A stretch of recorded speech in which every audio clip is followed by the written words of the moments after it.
Hello, amigo. Eagle Gardens. Eagle Gardens 1 on Instagram. And this is episode 819.2. Of course, this is a Weed Nerd World. Mr. Smiley's Gardens rolling in right now. Cheers to all you guys. Hopefully, you guys have had a great weekend. Private.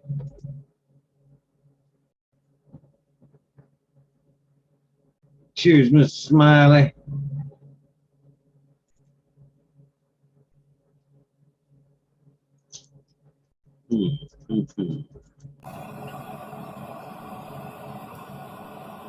Basement view again. How you doing? Wow. That's loud. Is that me? No, it was me.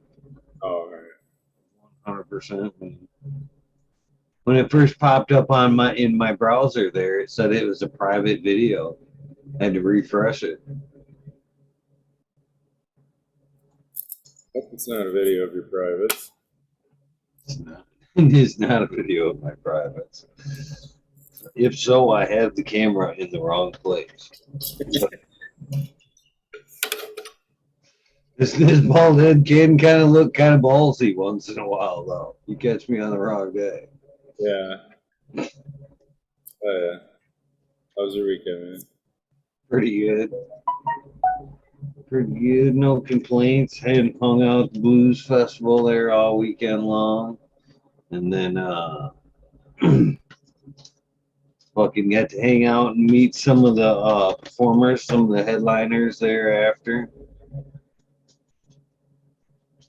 So yeah, I got to meet Friday night. The headliner was Billy Davis, and I kind of got to meet him a little bit earlier in the day, and then I gave him a free T-shirt, and he came up to me later in the evening and gave me one of his CDs, and 84 years old. Come up. He was super cool too. Gave me a CD, said hello, and then after I watched him play, I got him to sign it for me.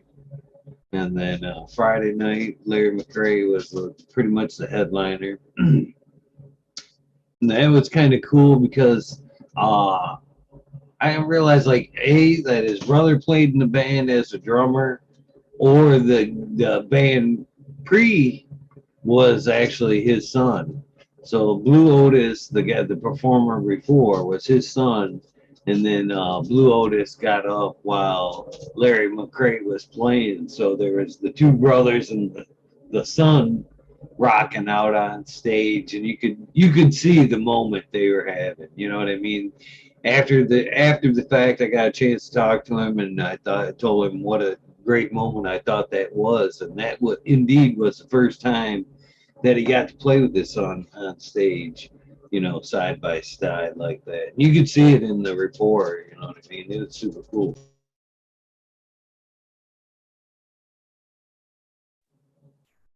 So yeah, good Yeah, weekend. that's badass, dude. Oh, yeah. Let's say cheers to everybody in chat. I kind of see it going on, but I'm rolling up some joints, so a little behind. I'm a little behind. I've talked. A pre-show time to roll stuff. Maybe we're watching my grandson tonight. We just dropped him off a little bit ago. Nice. Yeah, he was totally amused with me being. Well, rewind. He has these little Nerf guns, but he's out of bullets, but it would still make the noise, poof, like that. Like it makes the noise like it's gonna shoot or whatever. And I was acting like he was hitting me with a bullet, and he was totally amused with that for like an hour. So yeah, for like an hour, I just like bounced on the floor like I was getting shot by him. And he wouldn't let me do nothing else either. I'm like, all right, buddy, let's go. No, Papa. All right, man. Very much looking forward to those moments myself. Oh, yeah. We took him to the races Saturday too. That was fun. He was grinning from ear to ear the whole time. Might have been that he ate a whole bucket of the cotton candy or whatever.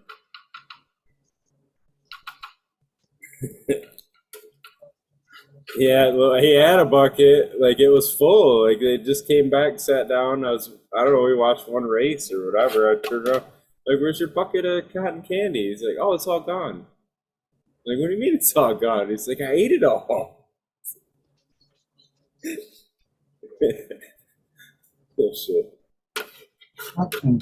When you first get the taste of like good shit like that, it goes fast. You don't know when to stop. Oh yeah, he was fine. He had a blast. He's definitely into it, man. It's not definitely not forced. He's into it for sure. Funny guy. Now I got to save up for a race car.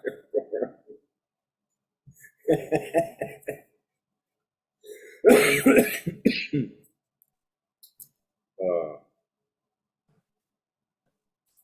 it'll be all right though. It'll be fun. You guys get any rain down that way? Yeah, we got I don't know, it's like it seemed like it was like 3 inches or something. I don't know. The one day when we emptied it, I know it was over 2 inches just around the time.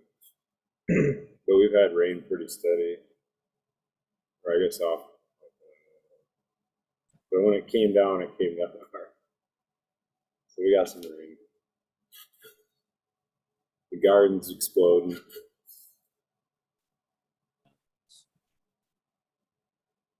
Yeah, we were supposed to get it Friday and Saturday, but we lucked out, thank goodness. Then yesterday we got a nice little three different downpours yesterday.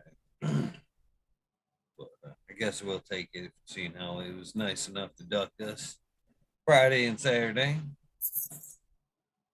Yeah, when it comes to like the plants in general, like the vegetables and all that, like you can water with your hose and sprinkle them and give them just as much water, but it seems like if it rains like a good inch of rain, like they just blow up, man. Especially like with the lightning and like releasing the nitrogen, they You blow up. know, I agree with you too. I agree with you. I'm following you on that. But I think there's just something about that water in general. Uh, I About definitely went through my phase of watering my plants with rainwater. Every fucking time it rained, I had a stack of buckets I'd go set out along the edge of the fucking house because we didn't have no gutters on the house. But catch that shit and feed it to my plants and shit. And every fucking time I fed them with that rainwater, man, they fucking loved it. They always loved rainwater versus the well water they were getting. Yeah, I think there's definitely something to it.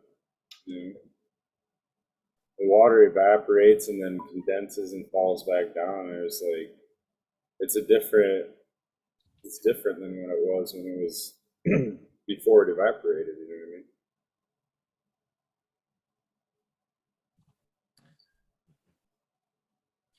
Gonna have a little bit more music on Thursday. Well, they're music in the park, doing some rock and roll covers Thursday before the Weed Nerd World. We're gonna go from the concert into the Weed Nerd World Thursday. Oh yeah, that'd be dope. And then, of course, it'll probably be another music filled weekend because we'll be at the fucking festival. And of course, Mendo Dope and fucking, they've got a ton of music and stuff this weekend. So I'll be trying to live stream as much of that shit as possible too this weekend. So should be another weekend of music, I guess, is what I'm getting at.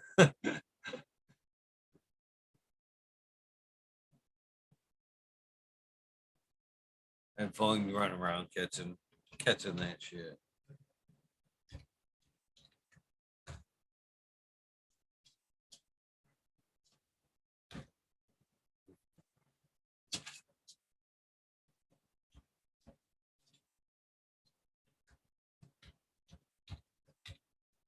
Sorry, I was muted trying to catch up in chat. My bad. No worries. Smoking on some groupie. I'll definitely be bringing some of that for it. Check out. Crippy's always good. I really like it. It's not something I necessarily would just say is straight gas, but it's got a real old school flavor to it to me. I like it. I think it's funny. A lot of them old school flavors are coming back around. It's gonna be the purple punch. A lot of them are worth coming back.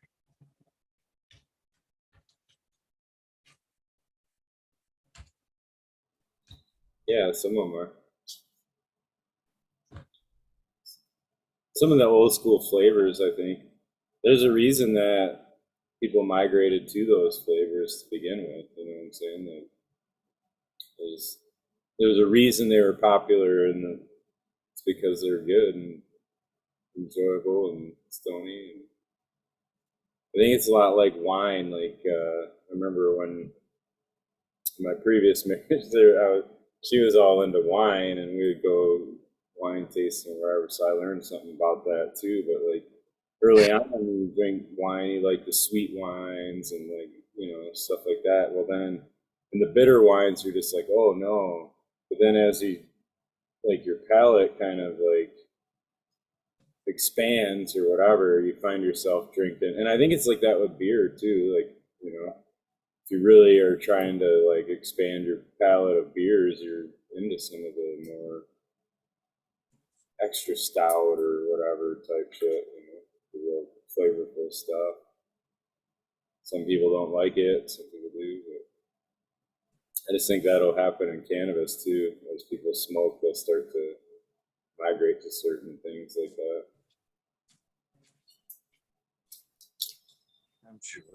I'm sure. I think the long flower sativa is going to come back there real soon. For the effect, you mean? Well, not just for the fact, but I think people will like it once it's out there for the fact. But I think people are just going to take a chance on a longer term flower. And now that things have slowed down with, the market and everything, it's more of it'll be more of a connoisseur thing when things level back out, I think. And I think people are going to, like I've always said, they're going to want something different than fucking what everybody else is smoking. And I think they're going to get that with, like you're saying, some bringing back some of the old stuff, some of the long-term flowers, sativas. Palates are changing. People want different. They always want something different.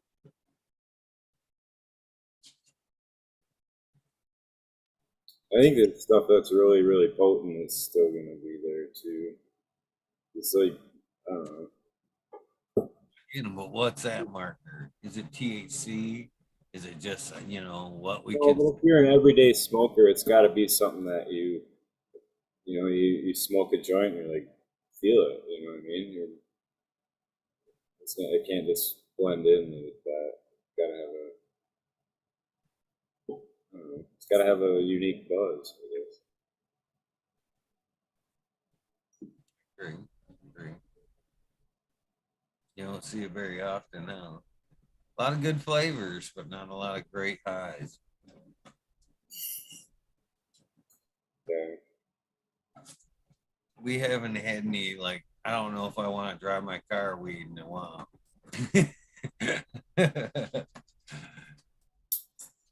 Right? They used to label that shit like cannabis as a hallucinogen.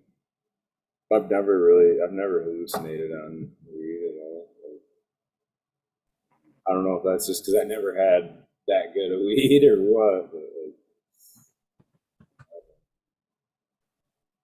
I don't know about hallucinating. Definitely funny, laughy weed. Edibles now. I've came pretty close to hallucinating on edibles, but not just smoking flower.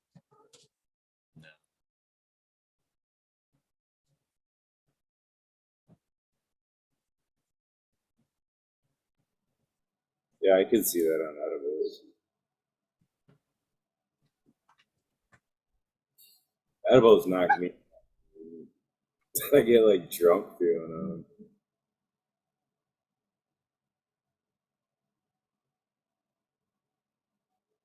I eat more. I'm good to about like 100 milligrams or something after that. I'm better not do nothing. Be doing nothing after that.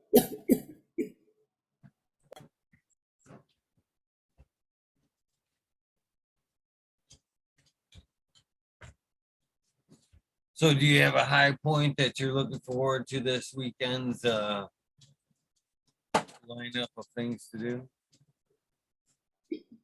I don't know, man. It's a big event. There's a lot of shit going on, so it's gonna be kind of a lot to see. You know what I mean? A lot of the big cloud events they put on, a lot of other shit going on. People juggling fire and whatever. But yeah, I don't know. I like seeing Mendo Dope. Fortunately, I'm not gonna make it there Friday. I didn't know they was playing on Friday. That sucks. I was thinking they'd be playing on Saturday, but I'll be live streaming it, Smiley. yeah, I'll check it out. They're definitely one of my favorites. I listen to a lot of their music. So. We've decided to put our interview off until sometime this weekend. So we're going to do an in-person one-on-one interview this weekend at some point. Yeah, I was just watching their new video they released talking about their grow out California or whatever. Good time now. I'm hoping Blue Kiss, Weed Nerds, what days are you planning on getting there? We need to organize a little bit and set up camp like we did last time. Have a little village. The Weed Village. You have to have a sign or something. Shit, I'm ready. I'm ready this round. I got tents, pop-ups, extra tents. Needed. Wink, Smiley. You need a tent. Why? I got an extra 8-person tent, man. You need one, Smiley. Well, the dilemma is that my daughter was planning on going. She doesn't want to go by herself, and she would have to if we stayed there.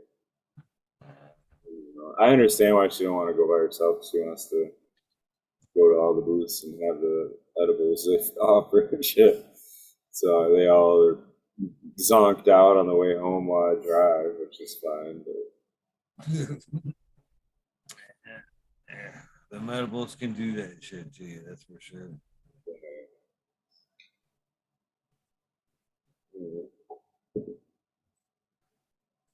So yeah, she wants to go.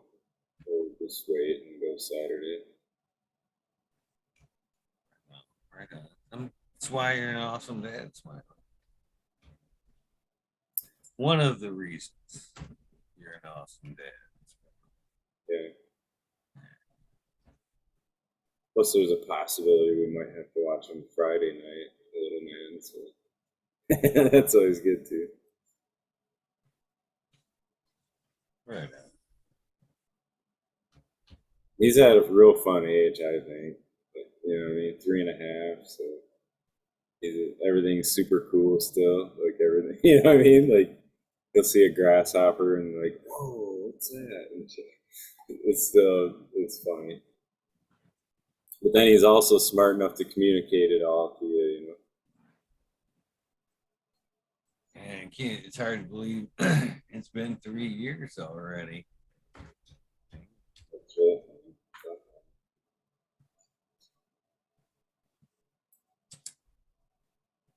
Goes by pretty quick. Yeah, it does. I got a year till he's going to turn 5 in December, so that spring he can actually sit his little butt in the race car, watch him go. You got him a go-kart already? No, not yet. I'm gonna have to figure that out yet.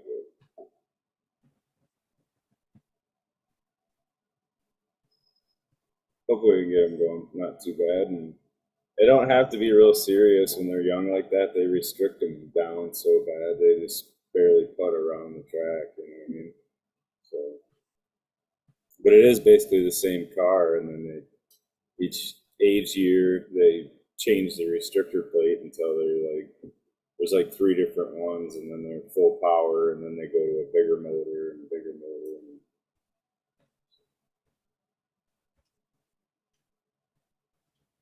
this is like a 50 cc or some shit, and they go all the way up to like a 200 cc, something like that. And them kids fly, and they're like 12, 13 years old or whatever, and kids just fly. Pretty cool, actually. So they get them on such a little track. It's like they're turning like 5.5-second laps and shit. It's like, yeah, that's where you're like, holy shit, man. That's some concentration, like even for a 12-year-old. You know?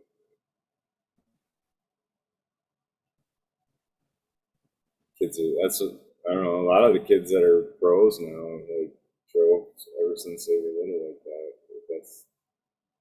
That's the mark, you know. It's weird how that is, but it's like that with a lot of the shit, baseball, football, all that. You gotta be in the, whatever travel leagues, and you gotta be doing the sports hitting coaches and all the different shit.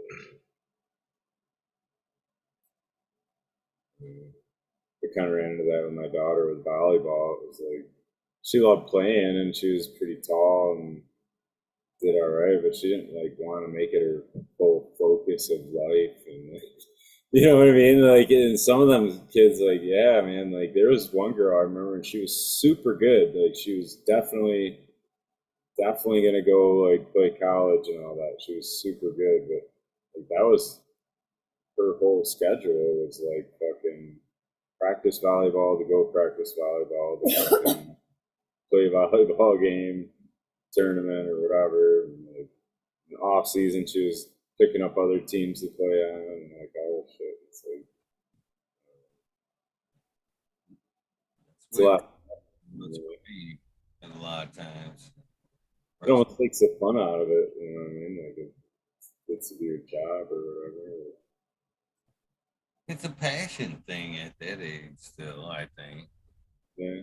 Weird out when you're that young. I necessarily didn't find. And I was into football, and I was good at football. But it wasn't necessarily my jam. I preferred wrestling, and later in life, when coming up into high school, wrestling and football kind of contradict each other a little bit. And I ultimately had to make that choice of wrestling over the football. And that was because I was always forced to play football. My dad was a fucking Big Nine. They took Big Nine and state and shit like that. So I was pushed to play football. And I had a lot of time, summer practices and all that good shit. And after many years of fucking playing, when it came to high school and shit like that, it was like you saying, it became more work, and there was very little fun in it. And all the passion and shit like that for me was on the wrestling side. At some point, I was like, that kid, fuck you, I'm not gonna live your dream, Dad. I'm going to wrestle and shit. Yeah.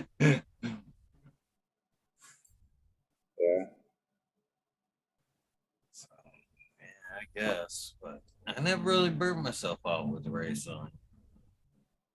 It was always a passion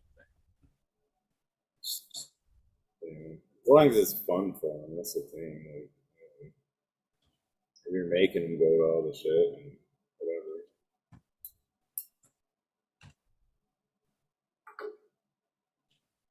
So I just hope the racing is fun for him, which I know he's into it. I got some pictures I'm gonna put on my next video or whatever, but his smile is so huge, dude.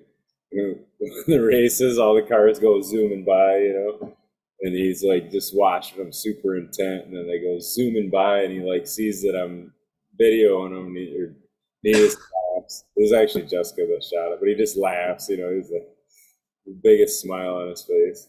He was digging every minute of it. That loud thunder roar didn't bother me at all. I loved it. Yeah, he has ear protection on. They were pretty loud. But You think racing will ever get to fucking electric motors? And if they do you think it'll be the same when they fucking roar by like that? When it'll be like zing, zing it's instead not of the same. roll? There's a lot about how they sound, and a lot of debate over different sounds for that. But yeah, there's the electric Indy cars or whatever. They sound just like an RC car, basically, like a big RC car. Or like around here, we got there's an indoor go kart track, and it's Grand Rapids Grand Prix. So if anybody's around and wants to get it up, it's a cool place. But it's they have like real fast electric carts. So you got to wear a helmet and shit. You got to be 16 and whatever. But then you go out and you race for time on that one. And they sound a lot like that, where they just electric motor winding it basically. It's weird. It's different. I don't know.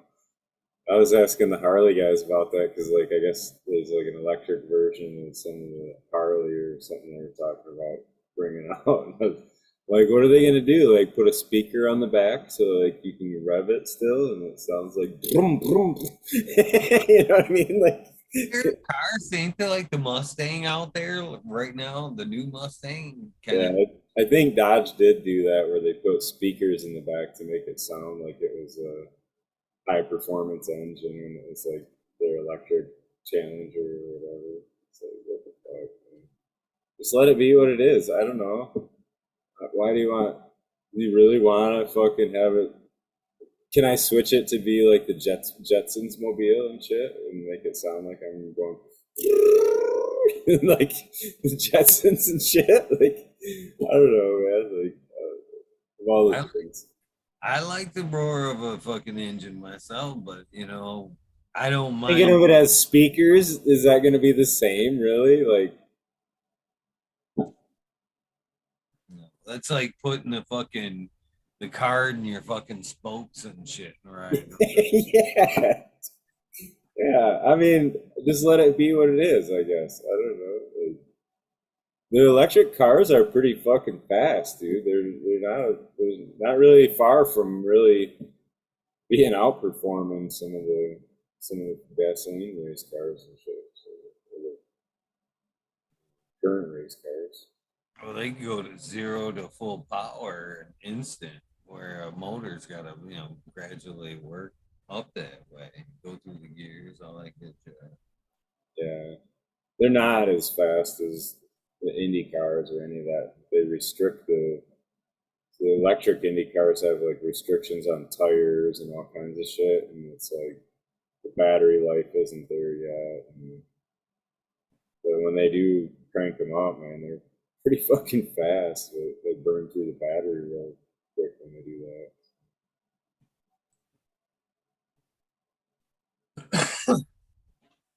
Yeah, I think the electric cars and like electric motorcycles, and there was a dirt bike that just was performing against the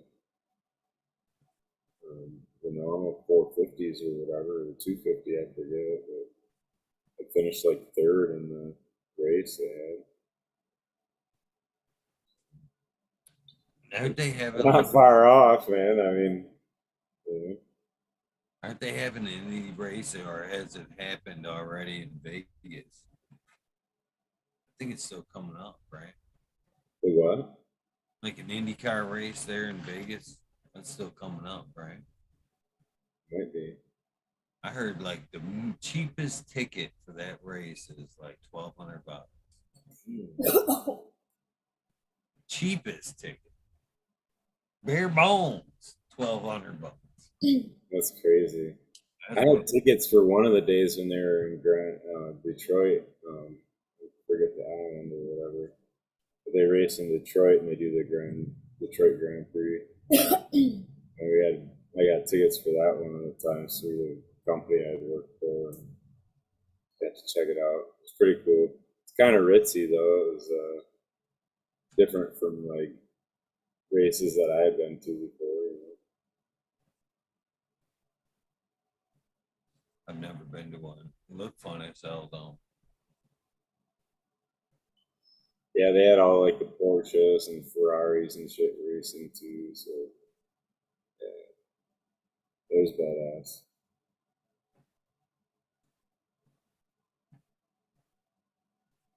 Someday, that one in Vegas would be fun. That'd be, yeah. Yeah. I've been to Vegas anyway, but that'd be a good reason to go right there.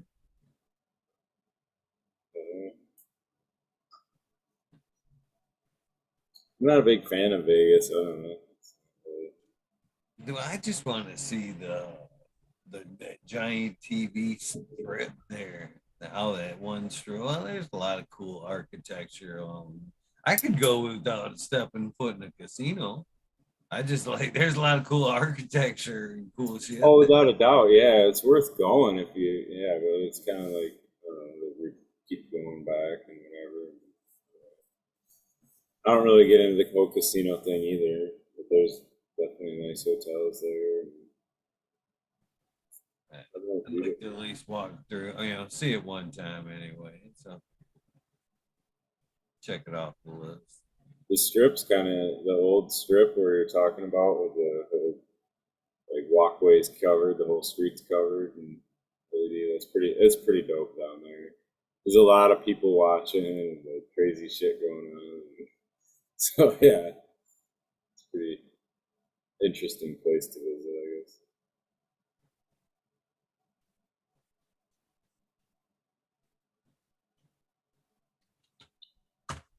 Getting ever so close to D-Day of the August 26th. Oh, your run? Yeah. How many miles do you got to run? 10. Oh, okay. I thought you were doing the 5K, but you're doing No, well, 15K. Is that one? it's just flat out. It just says 10 miles. There's a 3K walk or 3K something, 5K, and then there's the mile races. There's the 10 miles. And then So where are you at with it right now? I can run 10 miles. You can run 10 miles, right? I run 10 miles, not that bad. And as far as time, the other day I did it. Fuck the time, dude. You said you can run 10 miles. That's fucking awesome. Like, what do you mean? I can't run 10 miles. I don't know. The other That's day, pretty fucking cool. Without stopping, you run 10 miles. the machine stops at 45 minutes. So at that point, I'll stop and go take a pee, come back, run 45 minutes. But pretty much, yeah, I could, yeah, definitely fire it up and keep going 100%. And I feel like even now at the end of that second 45 minutes, I feel like I feel good. I don't feel winded or I'm like dragging through that mark. You know what I mean? The other day I did it at a leisurely pace and did 10 miles, 10 and a quarter miles in an hour and a half. And that was like leisurely. I didn't even want to go.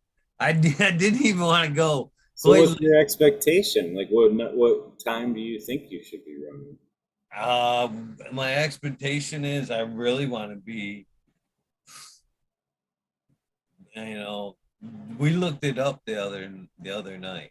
Last year's one overall, all age groups ran that fucking 10 miles in 49 minutes. So that's your expectation. Yeah, fuck yeah. That's your expectation is to win it overall. Like fucking that's what you're going into this as. I'm just trying to understand. Yeah. If I can't, yeah. I mean, I'm not gonna be disappointed in whatever, but yeah, man. You got a little ways to go then, I guess. Well, at best, now, say at best, I'm down to I think, especially age group. Okay, so last year's overall winner, all ages, did it in 49 minutes, which Guaranteed. That's a motherfucker. I'm nowhere near that. Last year's in my age group, 50 to 59, ran See, that motherfucker in I think an hour and 6 minutes. I can run right now. You know what I mean? The other night was an hour and a half leisurely. Didn't even want to fuck, like I said, I didn't even want to fucking, I was yawning as I was stretching. I mean, I was literally, I'm like, why am I here? Before I stepped on that night. And then as I got on for that, I taught myself, yeah, I'll just do like 45, and fucking, and then I got on there about halfway through that 45. I'm like, oh yeah, I got another round in me. So I went the full, 10 miles that night. But I can run in that 10 miles right now, an hour and 10 minutes, which I think is competitive. Fucking straight out sprinting that hour and 10 minutes. so I would say your next thing is to plot a 10-mile route and go do it. Right, right. You know what I mean? And feel it out a few times so that you kind of, because I think there's a difference between running on the treadmill too and running They're most like definitely. cross country, or is it like a paved way? It's it's a paved route, but it is, up and down. There's a few hilly spots. Won't It's be too. different, man. It's just different. Like, I know it's different, but I feel better out when I'm out running the road, though, to be honest. But yeah, yeah, I do. I feel more comfortable. That fresh air. It's just out. Being outdoors is invigorating. So I know there's going to be a difference, and yeah, I do need to be outside doing more road work, and why I'm not out there doing it. But I still got 30 days. that's what I'm saying. Like, that's your plan then, right? For the next whatever, at least couple weeks. You know what I mean? Get out there on the road and run. I mean, you should like what for like the marathon ones. Don't they guys like train to run further than the marathon to really like, Yeah, oh yeah. That's the kind of thing that I am trying to do. Like on a normal night with them two 45-minute sessions, I'm trying to go for endurance and distance. Okay. When I do the 245s, I just kind of want to be as fast as I can be, and I want to run those two as far as I can. I'm not trying to exhaust myself, but I am trying to run faster each time, but as far as I can each time. Now, on the opposite nights of that, I like to do like a 25, maybe 30-minute warm up, a couple miles, sometimes between 2 and 3 miles right there, like a warm up. And then that next 45 minutes, I'm literally thinking about that 49 minutes. I'm literally starting off as fast as I can because I'm like guns, because I'm already warmed up. You know what I mean? And at that time, now I'm running for fucking speed, and I'm trying to run that fucking 10 miles as fast as I fucking can. So I do 1 day endurance, or one time some endurance.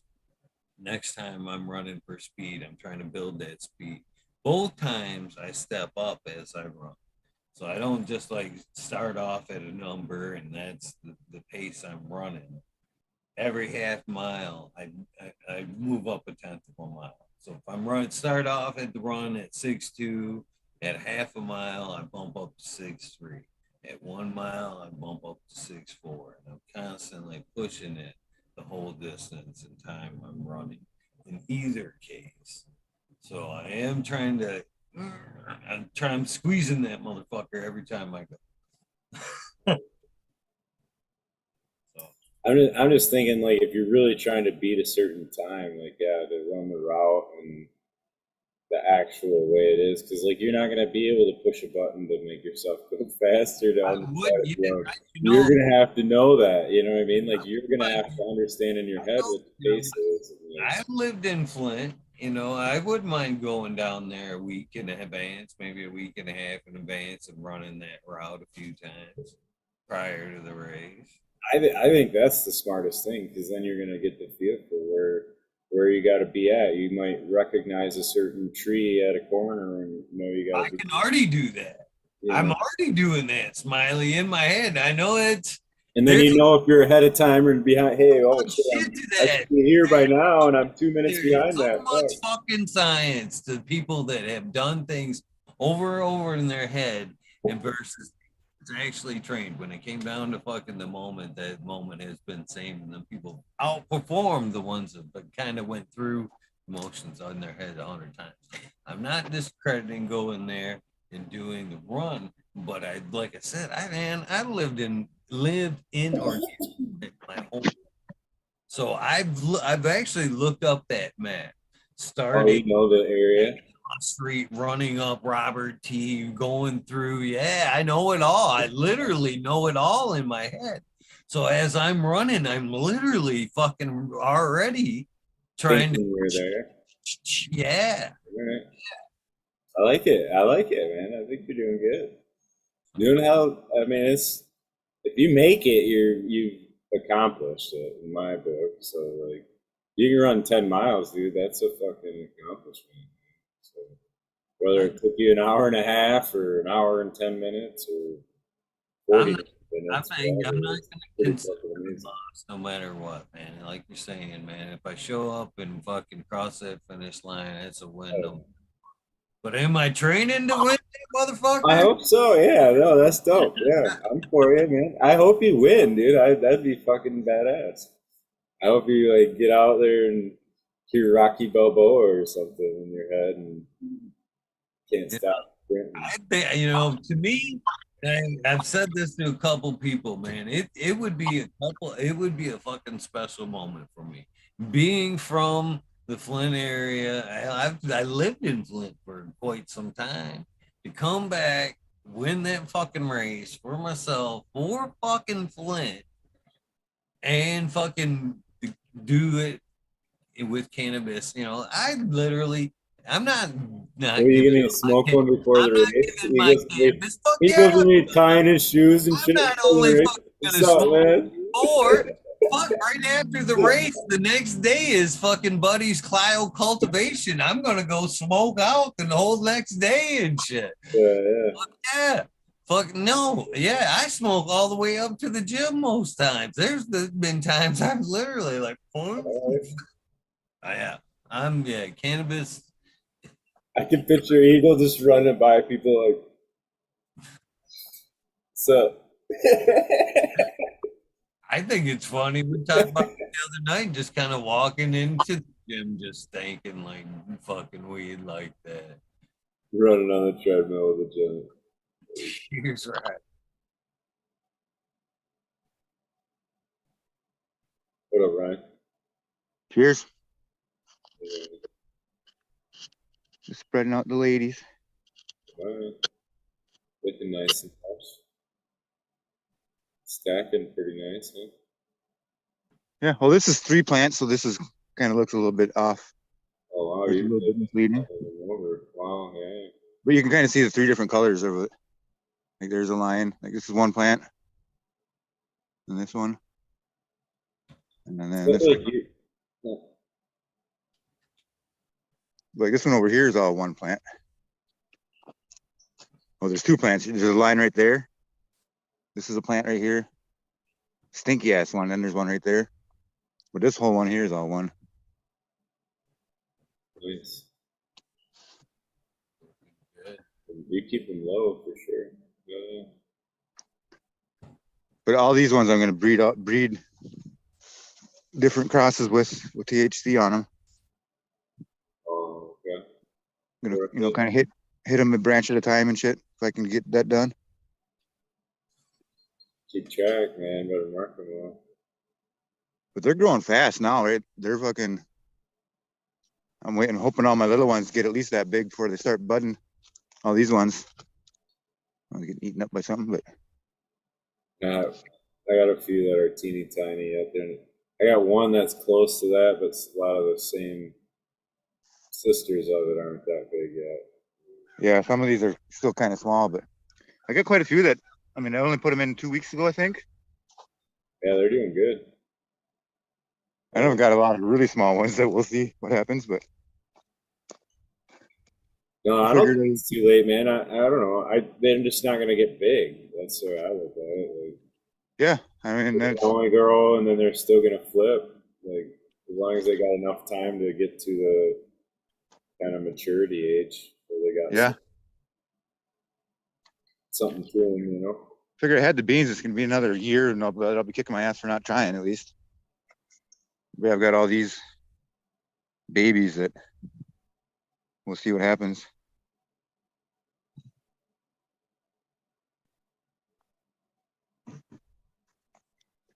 Oh yeah.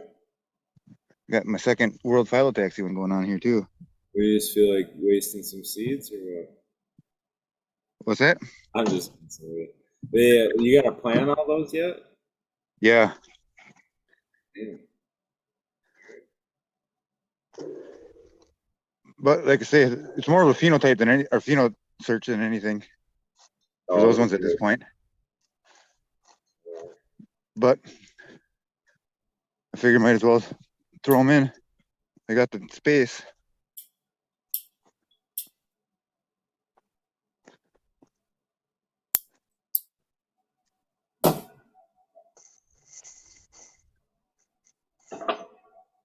All the ones I got back here are starting to pick up too.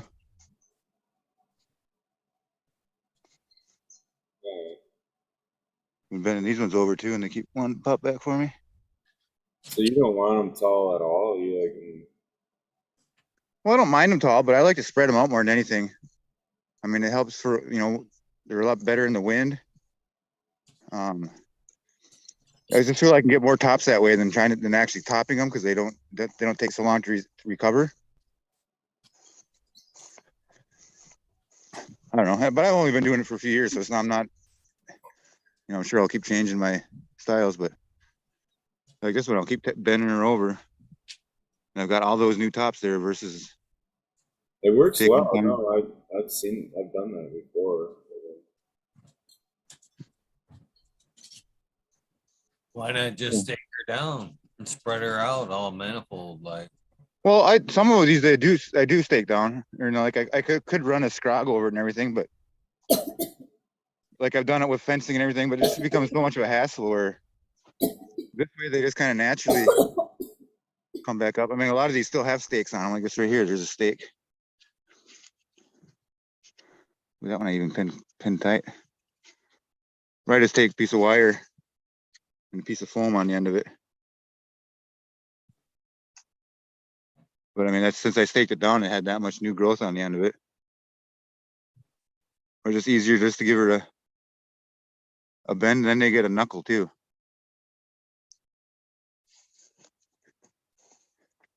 I don't know.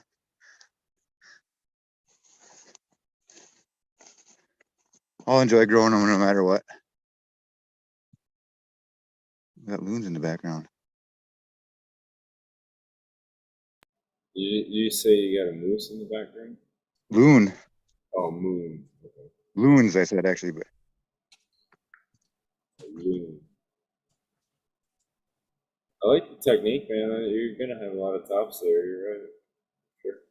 yeah, I've spread some out before that were like 12 feet wide, and that was ones that were even started late.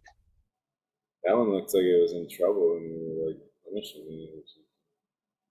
I mean, this one's fat as my thumb at the base already. I've got them pop can thick before, but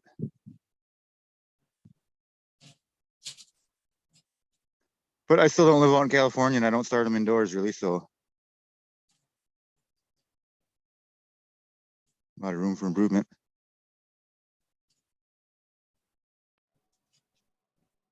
Yeah. And then all these ones are just little females that they're hemp still, but there's such different variation in them that I'm just gonna keep them, either take clones off them or hit them all with something. Like this one's just fucking crazy indica for fucking compared to everything else. Yeah. Got a couple of these 3 leaves without the little bottom things on it.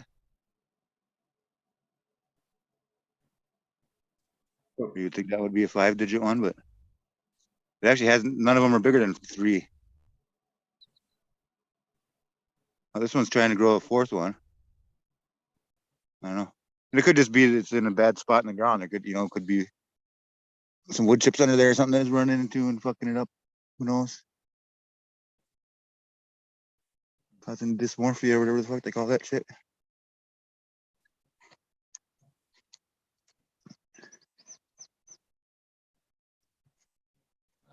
I just got so many tops buried in there too that I gotta start fucking taking cuttings out pretty soon here. Are you doing anything for IPM on them, or? Some diatomaceous earth every once in a while. I'll coat them with a little spray of that, and that's usually only even if I see problems on them. But otherwise, I just I feed them with my compost teas or compost extracts. That seems to make them healthy enough to not get shredded by anything yet. Otherwise, I'll pluck leaves if I see anything starting to localize or whatever. Or I'll just take the whole call the whole plant if it looks like it's fucking shitty. Like I'm actually curious. There's ones back here that I threw some diatomaceous earth on them just like maybe 3 or 4 days ago because they were looking all shitty. But that could have just been a transplant. They didn't like their transplant, but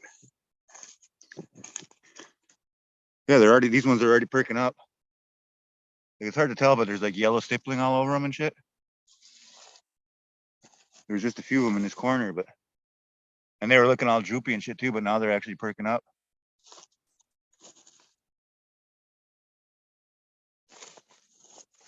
And the ones next to them aren't getting any of the stippling or anything. How often are you doing compost tea? I try to make one almost every day, pretty much. I haven't done any actual teas. I just do an extract where I pump my water from my little hand dug well right there up into my gravity feed guy here, and this I keep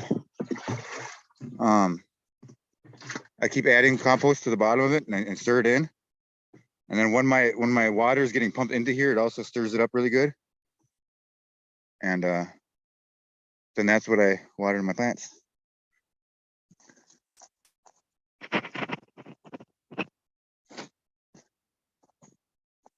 I mean, I've got a good 10 yards here, another 5 yards here at least. This one I'm gonna flip it one more time, and that one is pretty much done, I'm guessing.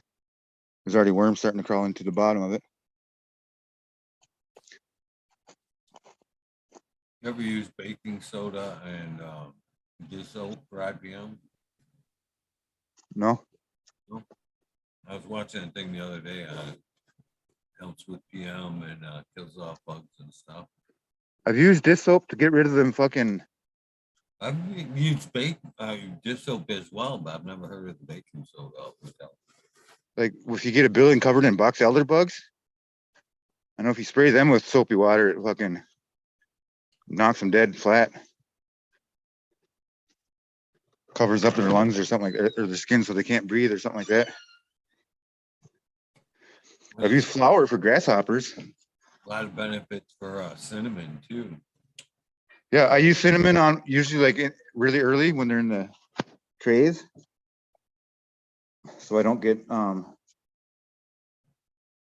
do you call it, fucking mildew or any fungus. Well, it's good for rooting as well. It's good for the root zones, help promote rooting. So they don't damp off. That's the one term I was thinking of.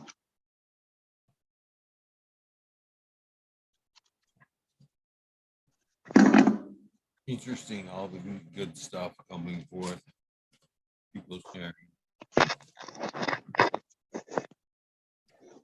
Yeah, like I've taken flour to kill grasshoppers. I get rid of them pretty good. They're pretty easy, quick.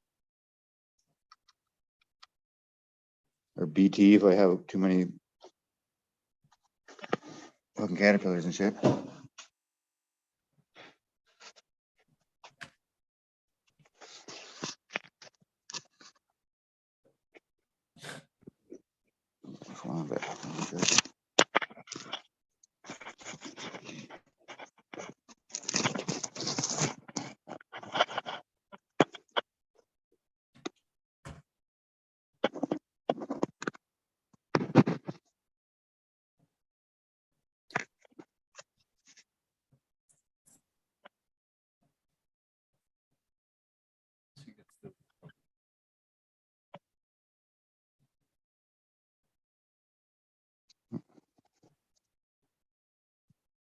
Here's one of my mails. I just found this not too long ago, a few days ago.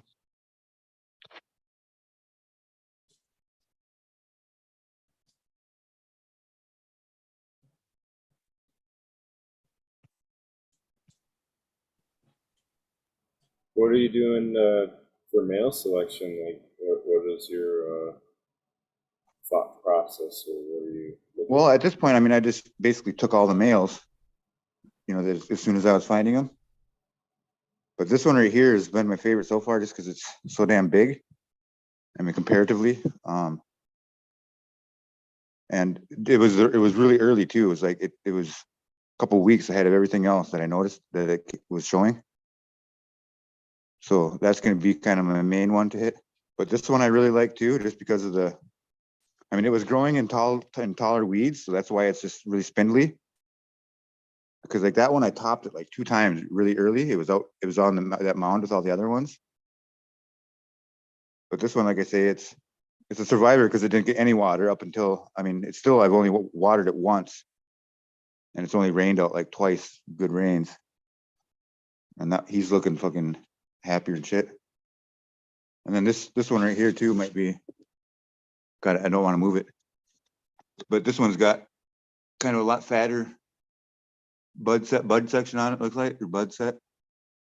And it's got a lot fatter leaves on it too. So that'll probably be dumping, dude. What's that? He's already dumping, huh? Well, that's diatomaceous earth is what a lot of that white is, you see. Oh, all right. I was thinking that. But they are, some of them are, I mean, opened up already.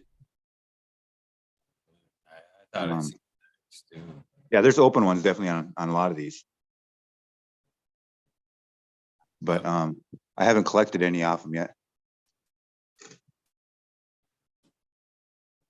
Just kind of waiting, let them build out and fill up really good. So when I do flick them, I get just a fucking pile. But I don't know. I've never really done breeding before, so I'm just winging it, watching a lot of videos and shit.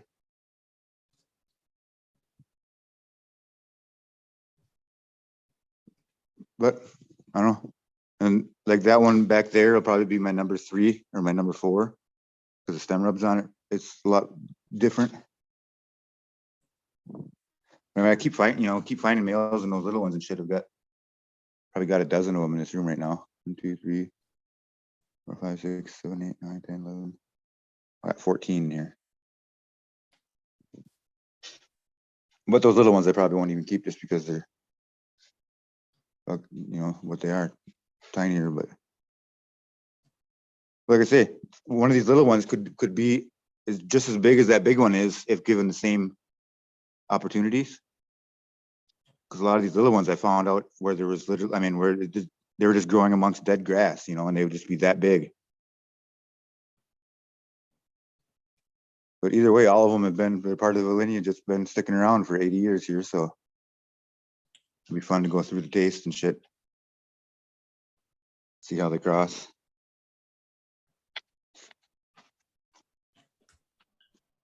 So that's like your own Pharaoh kind of cross. You like do multiple males. Yeah, well, that's what it will be. But I mean, it's kind of like the old. I mean, as far as I can tell, all the feral, the ditchweed around here becomes an endemic, kind of, they say, or like you know, over periods of times they just kind of get their own little you know, they kind of branch off to their own land race almost. And I'm sure they bought seeds from different dealers back then. I don't know how many hemp seed fly-by-night operations there were back in the fucking 70s or whatever, but or in the 1940s.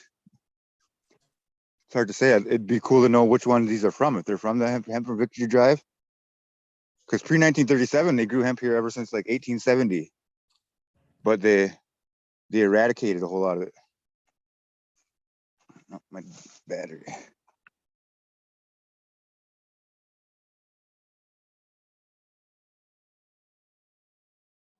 Some 1870 shit. That'd be badass. You definitely win on that. Like, I got the oldest strains you can think of, dude. Century long heirloom. Dope.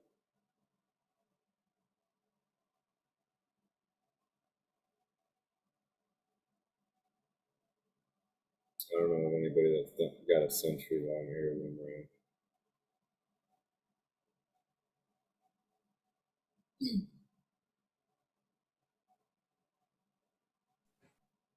So, did you try some of your DOA yet, Smiley?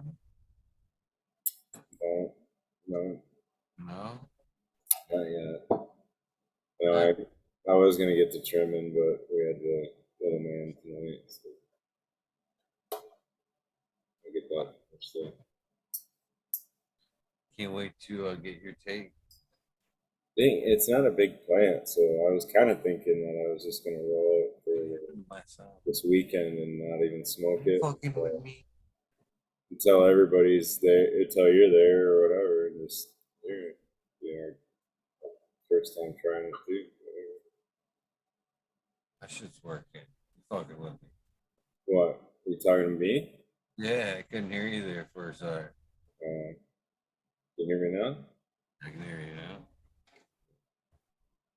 Huh. What? Was I mumbling? Maybe I was mumbling. I don't know. Couldn't hear you? No, I couldn't hear you at all. Okay. I'm pretty stoned, dude. This crippy's the shit. That shit's night weed for me, that crippy. That's the end of the day smoke right there. Yeah, might be. That's the crippy is to me is what cherry pie was to Jack there. Remember the cherry pie would always fucking take Jack out those episodes and shit. Yeah. Yeah, that's crippy for me. I know I'm ready for a nap after I'm done smoking this shit. I'll bring it, like, wreck everybody's day this weekend, I guess. Yeah, at least Everybody's gonna be crashed out still. at least give a heads up. Anybody that crippy? Yeah, it's definitely noticeable. I do got some pretty hot ones to bring though, so I'm excited for that. Yeah. Crippy goggles. I got purple punch back cross, which is my own work that I did a couple generations now or whatever. And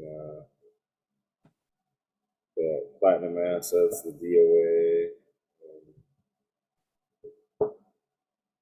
It sucks, man. You know, it doesn't suck, but I grow on individual plants like that. There's so many now, so it's like I'll have some Tried kids. the DOA period? What's that? Have you tried any of it? No? Nah? No. Hmm. You know, I lost the first round, and then the next round coming behind that was what was part of it, and then I got shut down, so I just cut it down. Right on. Right on. I've been able to I try. kept the clone, yeah, and then I kept the clone, and because of the way I'm trying to keep some of the library going, it's like I have to flower them out, and I have to clone them at certain times. So DOA was part of the rotation. I've tried a few different, what was mine finished out by somebody else's Brett's, and one other version somebody else smoked with me, and I'm sorry I forgot who that was. But all of them seem to be pretty. The taste profile seemed to be pretty prevalent throughout all three. Slight variations, but same kind of floral, kind of white taste for me. Like I said, I at some points I can kind of taste like maybe like a white rhino on the very back end of it, but kind of floral. on the front. But I think it's good. I think it's good for the most part. I think you'll be pleasantly surprised when you finally get your chain. Yeah. The problem with it is it's my pheno anyway is pretty short, and like, so I gotta like almost measure an extra long time to try to get it to be a little bigger of a plant to have anything. Them shorter girls are usually fucking fire, loud, greasy. Something about those, the runt, if you will, kind of phenos. Maybe, I don't know, man. I don't think that those are attributed traits or tied necessarily. So. You know, Yeah, I've had some runs that were some that were unique, definitely in flavor or whatever. But it's hard to keep something like that around if it's not not like keeping runts the cycle. strain, like the We gotta run keep of up with the cycle though. Like you gotta be able to veg in the time I need you. You gotta be able to flower in the time I need you with all your sisters. You can't be the one that needs an extra fucking week. You know what I mean? Like, no, that's the head stash. That's the head stash one right there. Keep that yeah, one just floating around just for you. The rest of it, yeah. That's the cut. That's to me, that's kind of is the cut. Like when you fucking hear, oh, okay, this is the strain, and then the breeder's cut. That's the fucking run. That's the one he don't want to put out because it doesn't produce that well, but it's fucking fire. So he keeps that one for himself and shit. That's the breeder cut, I think, to me, or one they probably. keep to themselves. Cut only in some cases. Man, on my breeder cuts, I don't know. Only a couple of them that I can't. And I told Oh, people I wouldn't. I definitely have kept some low yielders over the years just because they were fired, but I didn't offer them out to the patients and stuff because it wasn't feasible for numbers and stuff like that. Well, I offer some of it out, but it wasn't more vested. That was mine for the trouble, I guess. So, yeah, for sure.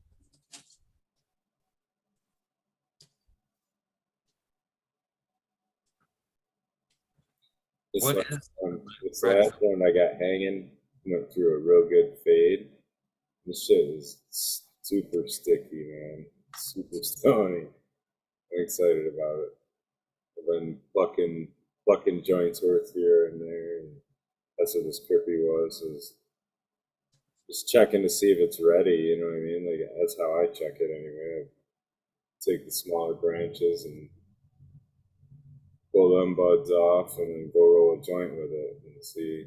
Because you do that, you can tell really what's going on because you're totally breaking it up. And like you do that, and then in a second you'll be like, nope, it ain't ready. It ain't ready. Like you get the feel for what you're wanting really too.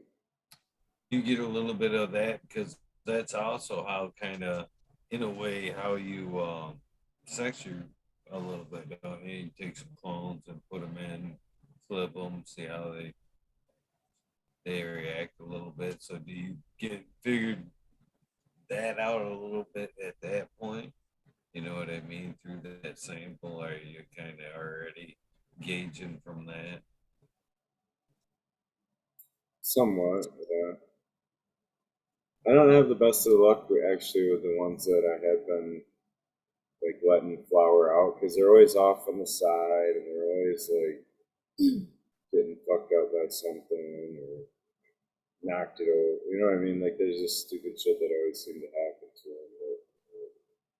You get to water them, sit on the big pot. Yeah, like and they get bigger than what the pot was, so they're way. It's like I always seem to get a different plant when they're done through the normal cycle. So sexing them out and like we'll see.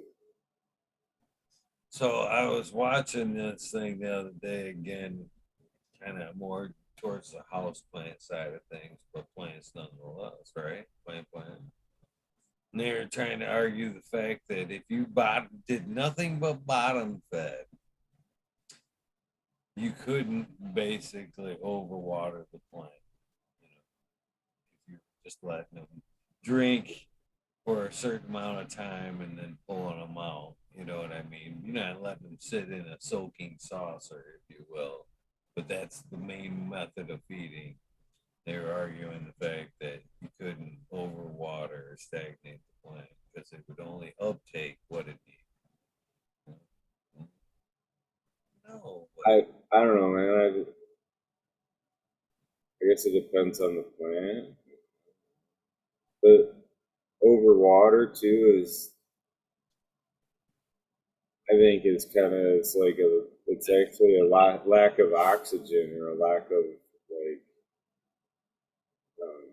the ability for the microbes and everything to breathe. So like even the roots need oxygen too to be able to metabolize and grow and use sugar. And so that's part of the whole thing. And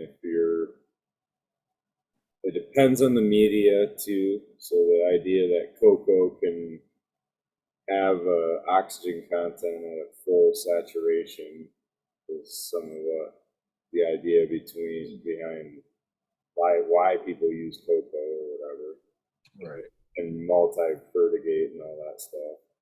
But yeah, I mean, if you're not using cocoa, then it's not gonna have enough oxygen at a full saturation. So I think that's something to consider even with the earth boxes. The more I've kind of run through them and doing it now, where I'm trying to actually not like before I would fill it till I seen it come out the reservoir and then wait till I saw it dry out, and I figured out that wasn't necessarily the best way to do it either. And I'm still trying to figure it out. I'm not saying I got the best way. I'm just experimenting with other shit. Could it also be like some method to the plant, really? Some plants just like a more moist soil to where some plants, and we're not talking about cannabis here, but plants in general, like a drier soil, drier environment, where if you provide a constantly moist soil like that, it would seem like no matter how much you thought it was drinking or whatever, you could stagnate it a little bit with the constant moisture. Yeah. Well, that's why I feel like I've been having a lot of success with Potter's Gold. And I don't know that it's cocoa. I know it's like wood fiber, I think, instead of the cocoa or whatever, but it's got a really nice fibrous, portion to it. And it seems to be able to drain well and hold the oxygen well. So, That's why I always liked that chunky cocoa. That's one of my favorite mediums was mixing up the chunky and the more finer to the mix that I had kind of enjoyed over the years. For that same reason, heavy aeration. That's always been a key to what I thought was my success ever. Anyway, get pumping as much oxygen as I could to those roots with, a little bit of nutrients every water, but more air than nutrients. yeah, that's why deep water culture, they got to blow the air into there because that's how the roots, they need that. They have to have oxygen. They can't just sit in water, which is weird because you can clone that way, but So, could you take an earth box setup? And I know that I understand we've talked about this as far as like organics, right? Putting an air pump in that reservoir there and it making things anaerobic like that, maybe putting things to the bad side by dropping an air stone in there. But if it were just cocoa and fucking artificial nutrients there in the earth box, do you think you could drop an air and rock that bitch out? I don't know, man. I don't think you would. Be like a The DW. reservoir is like this tall. It's, you know what I'm saying? It's 2 inches or whatever. So I don't know that it'd be worth it to just, for what, to be able to fill it, the reservoir? Why not just not fill the reservoir? Like, At that point, maybe it'd be, you're right, maybe just more beneficial to do like a drained away. So, you know what I mean? At that point, kind of. I've always wanted to they've made some fucking sweet collars these days to say like them plastic air pots that I like to run, the 3.5s and stuff like that, that I've, that fit right on top nicely, and they're nice holes around the whole thing, kind of an even wet to it. I've always thought if I were to automate, that'd be the way I'd go right there. Just a nice slow trickle into the cocoa all the time. yeah, always bringing fresh stuff in. Yeah. But just at like a super slow drizzle rate, almost enough to keep it quasi dry almost. I don't know. I do miss the cocoa. Or I miss it all, to be honest with you, Smiley. Yeah. But I think cocoa, yeah, I probably will come back in cocoa. No problem. I will come back in cocoa. Yeah, help yourself. You want to mix and measure and take pHs and ppms. I was never too big on the pH either. Measure runoffs. You want to do all that. Huh? Right. I get you. No, I get you. It's a way. I'll come back, Smiley. I learned a lot, man. No, it works, man. It does. It works. What's up, Creep Figures? Not much. He'll give us something to talk about and compare. Cheers, Green Fingers. How you Cheers. doing? All right. Hot. I haven't seen outside much.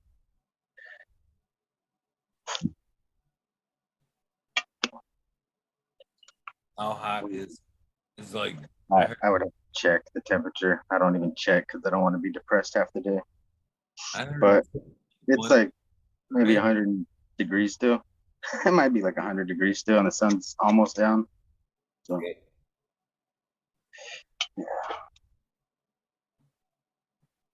I need to turn my air conditioner off so I can hear you guys. Hold on. It's that fucking hot. I ain't turned my air conditioner off. no, fuck no. Hell no. Fuck all that. That's a lot, man. It's hot, I know, around the Midwest. Like Texas area, they were saying had like a big heat bubble or some shit over them. I didn't catch the whole thing, but yeah, they're getting record temperatures down there and shit. It's fucked up, man. It kills people. It's not cool.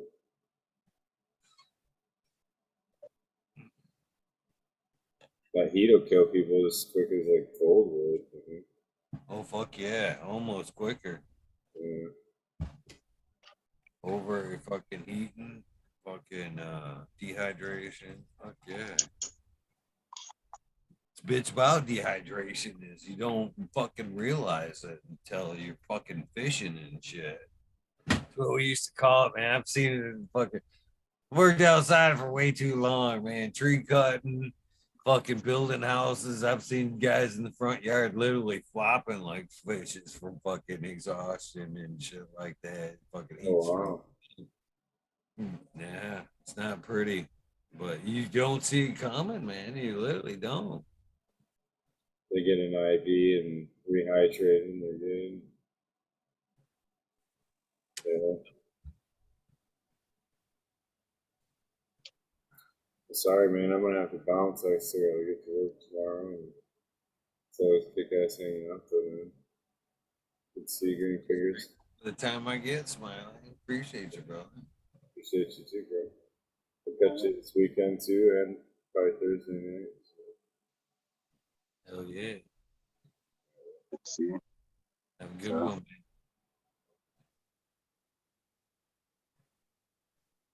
What up, Green Finger? This air conditioner's killing me. Can't hear shit. Let me turn it off for sure. Like, it's not kicking off. Put it up to like 89. It's fucking don't know the temperature in the house. Hold on. 1 degree fucking almost ready to change. 1 degree ready. I was close. There it goes. Jesus Christ. It rumbles the whole house, so I can't hear nothing. Like, just my whole ears rattle. Sometimes you gotta do what you gotta do, though, man. I mean, it's nice when I'm not awake. Like, I only got like 2 months of this shit. I don't. Nice It's normal. chat. 62. 62 degrees where I'm at. Let me check mine. Hold on. I don't believe those outside ones. My phone. I believe like the little temperature I take out there. Like this one says 110, but that was at 7:05. That was 30 minutes ago. Damn. Fuck all that. Let's see what it is now. It should be a lot different. Like just 2 minutes, 30 minutes, whatever.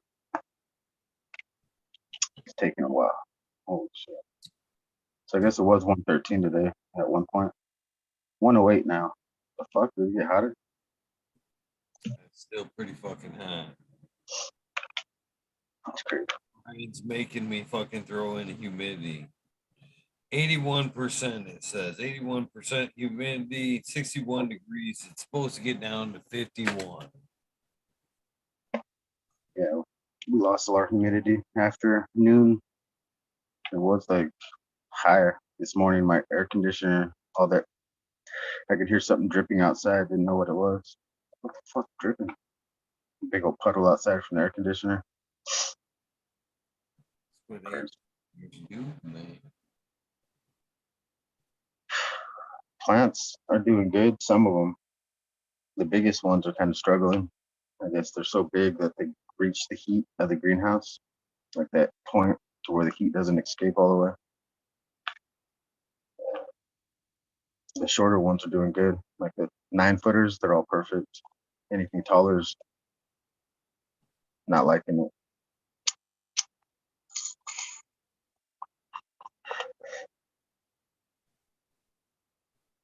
Man, I had some good ass cooking this weekend. Good ass cooking. Barbecue at the blues event. Barbecue? Yeah. I haven't had barbecue in like, I want to say like 6 months, maybe Yeah. longer. But About that for me too. I fucking went up and I like looking at the menu and they had a little bit of everything. They had a fucking meal called the carnivore. And I'm like, what's that? And they're like, all meat. I'm like, that's me. They're like, yeah, it's every kind of meat we have: chicken, beef, pork. I'm like, yeah, stack it in there. Stack it. It was good. It was fucking good. hell yeah.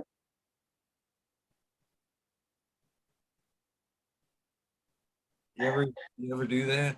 Just throw down on some fucking meat and fucking forget. Just forget the fucking sides. Just fucking smash on whole chicken, whatever. That's most of the time. I'll look for a side and I'll be like, I don't even have any sides. They're like, I thought I had something in the cupboards. All I have is the meat then. Oh well. That's it's most of my time. There's a restaurant called Homeboys in Flushing, and they have the best fucking barbecue.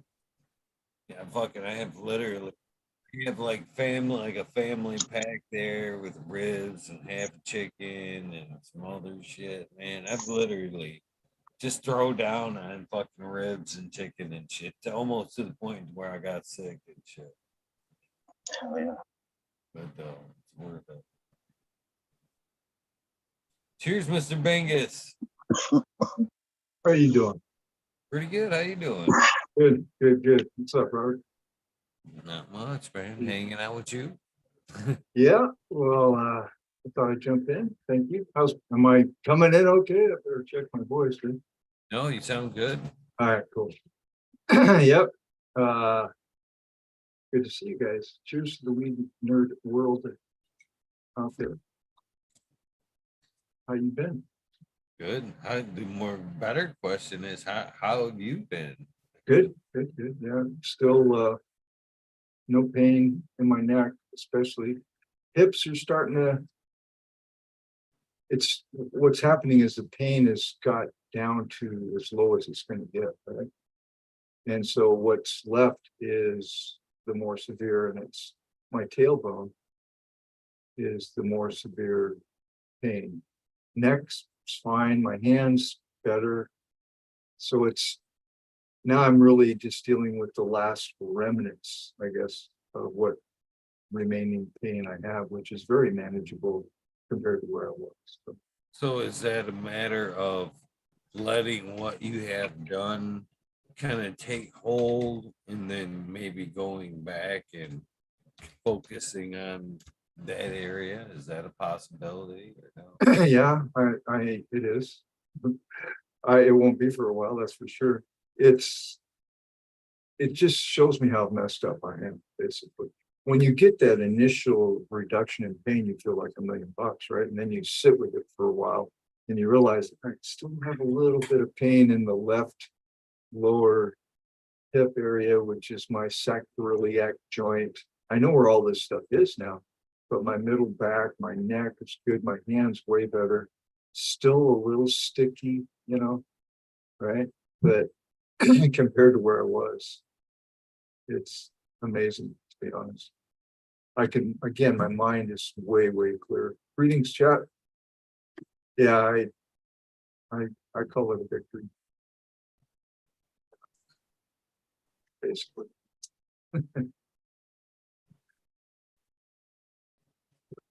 Yeah, I've been doing pretty good myself. I'm looking, trying anyway. Still running, getting ready. Yeah. Fucking been fighting. I fucking had a tooth yanked the other day, man. That fucker's been fighting me a little bit. It was cool for a couple of days, and then it seemed to kind of come back and haunt me a little bit. Yeah.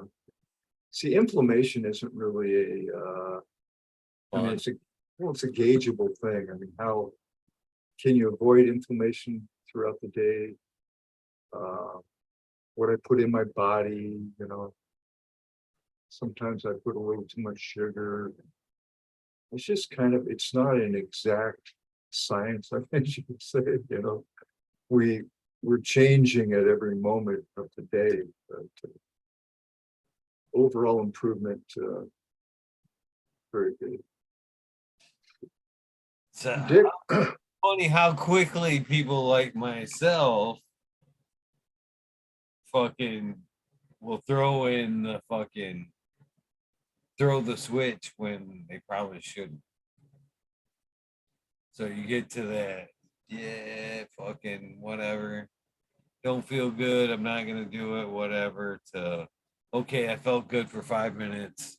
Let me get back to it. And then next thing you know, that sometimes that puts you 5 steps back from when you should have just laid off and let that feel good for a few minutes before you dig back in. yeah, you bring up a good point. Like I wanted to go start lifting weights again. I'm thinking, let's hold on, let's see where we're at. You know what I mean? And probably not a good idea. Is my back still messed up? Yeah, my neck is especially messed up, and my neck is giving me my biggest problem, and it's the biggest relief that I have. So I'm happy with that.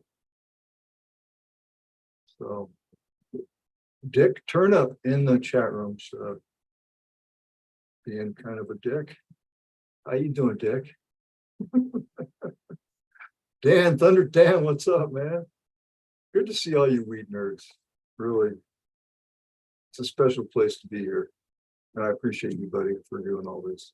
You It's know, great. I see the colon comment there, or yeah.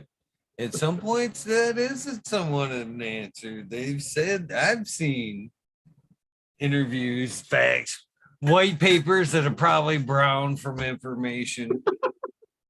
But on the necessarily your digestive and keeping your colon area clean, you know what I mean? The whole coccyx, that little bone that sticks off your, they say we shit wrong. I've heard two different things on that. A, the coccyx being responsible for the microorgan, I've heard that that thing holds and releases the proper microbes in your system to keep things in balance.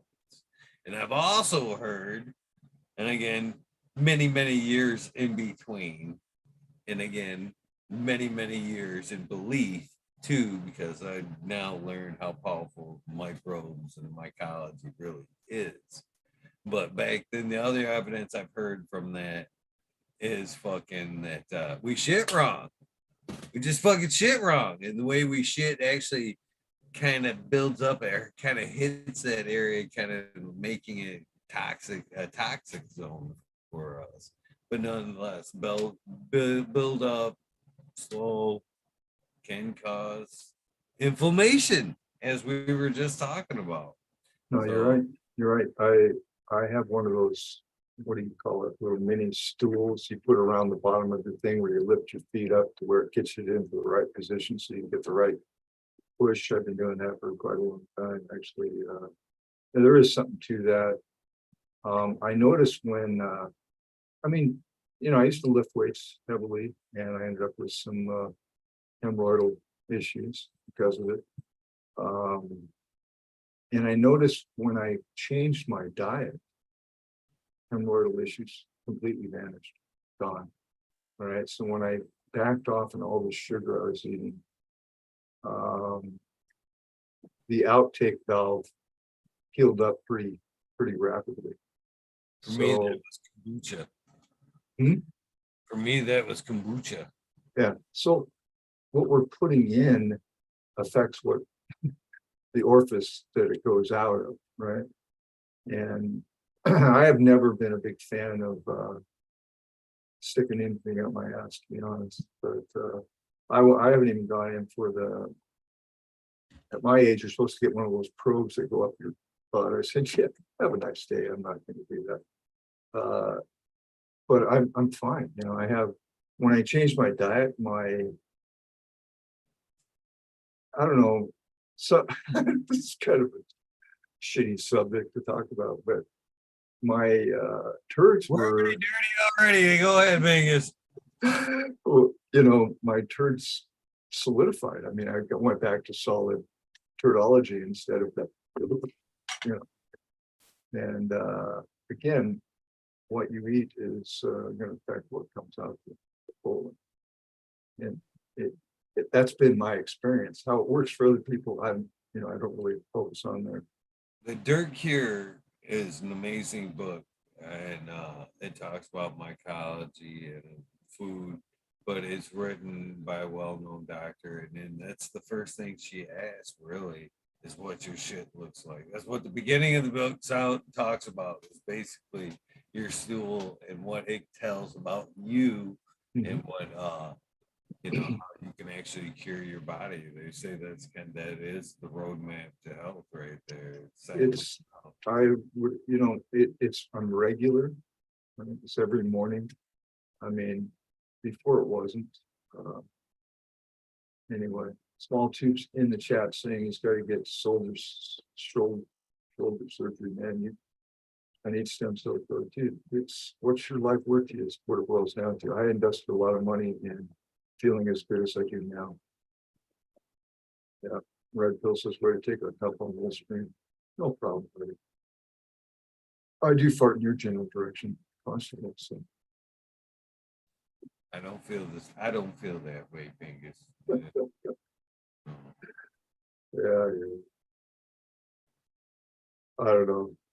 Dude, people love to throw rocks. It's fine. I don't mind, really. But just don't expect me not to say something. Because I will. You know. But I appreciate you, man. And I'm not trying to disrespect your stream at all. You're not. Robert, how you been? You're on pretty good over there in Southern Cal? And the dogs want to bark, Oh, so I keep muting myself every time. yeah. The neighbor's Good. trying to start a Jeep, so that's fun for me. 'Cause every time it does, dogs bark. Yeah, dogs do bark, that's for sure. How have you? What are you guys smoking on? I didn't ask that question when I first jumped on. 7 here. I'm on the wagon till yeah. October 24th. I am taking Damn, that is a long time yet, Vegas. yeah, Dang, time, right?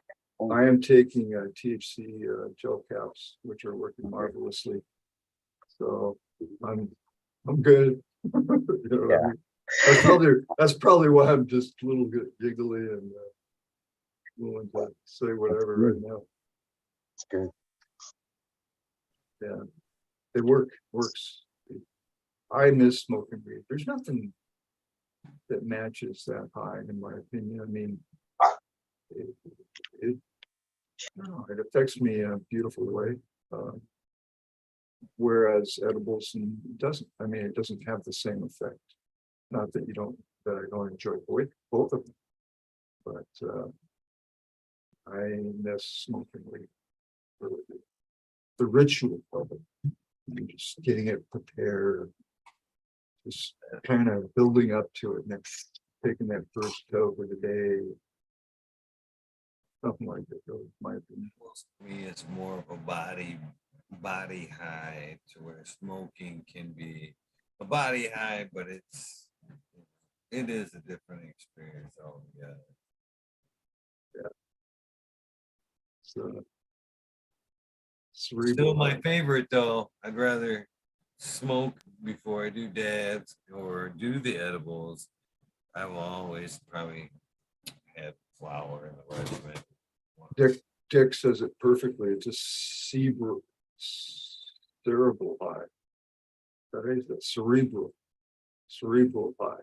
I'm high for sure. But yeah, I'm feeling great. Busy trying to put a lot of new genetics in the garden and just getting things back to where they need to be. It's been a lot of fun, really, because I can do without. When you're doing a lot of leaf stripping and a lot of stuff with your hands, it affects your neck, and I can just go all day now without any pain, and I'm just not used to that. Usually I have to take a break, sit down and have a bong. How is the garden? Good. Got a lot of new stuff going in. I don't know, I have some dog bud that I'm looking at. I'm not that impressed so far. We'll see. It takes a lot for a plant to really impress me. I mean, I want to see early frost. I want to see nice bud development. If I don't see that right off, I'm like, and you got to sit there and wait to see if it's going to happen. But if you don't see it right away, generally I don't know. What do you guys normally do? When you see it right away, you kind of get that idea, or do you have to wait till the end to see? Usually I kind of wait to the end, I think.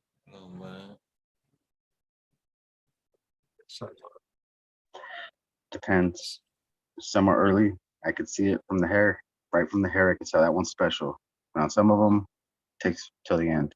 I'm like, oh, fuck, that was a sleeper. That one took me till the end to find out that that's the good one. So it's different. I guess that's the point, is you don't really know until it's better to wait it out. Well, too many that have fooled me.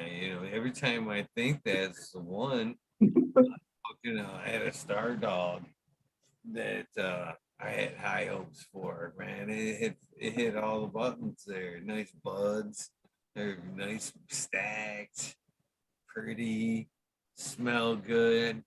Didn't fucking smoke fucking for shit, man. I could smoke shit for days. It wouldn't even get me high and shit. I'm like, well, I'm glad I took 800 clones of that. I'm practically walking over all mad after that tester joint. Throw that fucking tray right in the fucking garbage and shit. Not even giving you a second chance. Fuck all that.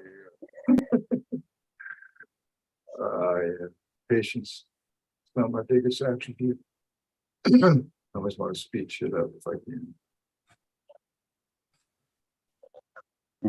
When you're pheno hunting and stuff, it's just, you just gotta wait it out. Wait it out. That's one of those things. I'm still on the fence. We've talked about that a lot too. I don't know. Is pheno hunting really a thing, or should it be when you're buying seeds? When they're testers, maybe first, you know what I mean? Or should it be outright into the packs? You know what I mean? In this variety you'll be finding, you know what I mean? Yeah, you bring up a good point.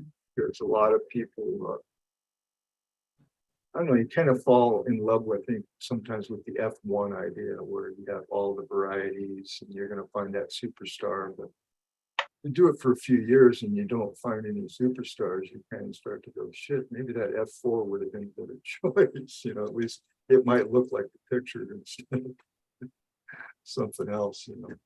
I hear you. I do. But that's where you see the bigger league, do see some superstars in the F1. But I'm way too meticulous or picky, I guess, about shit like that. Because like when I'm building stuff like that, there's really no fucking, if there's first and seconds and thirds or whatever, you know what I mean? If I want that variation, there's a reason.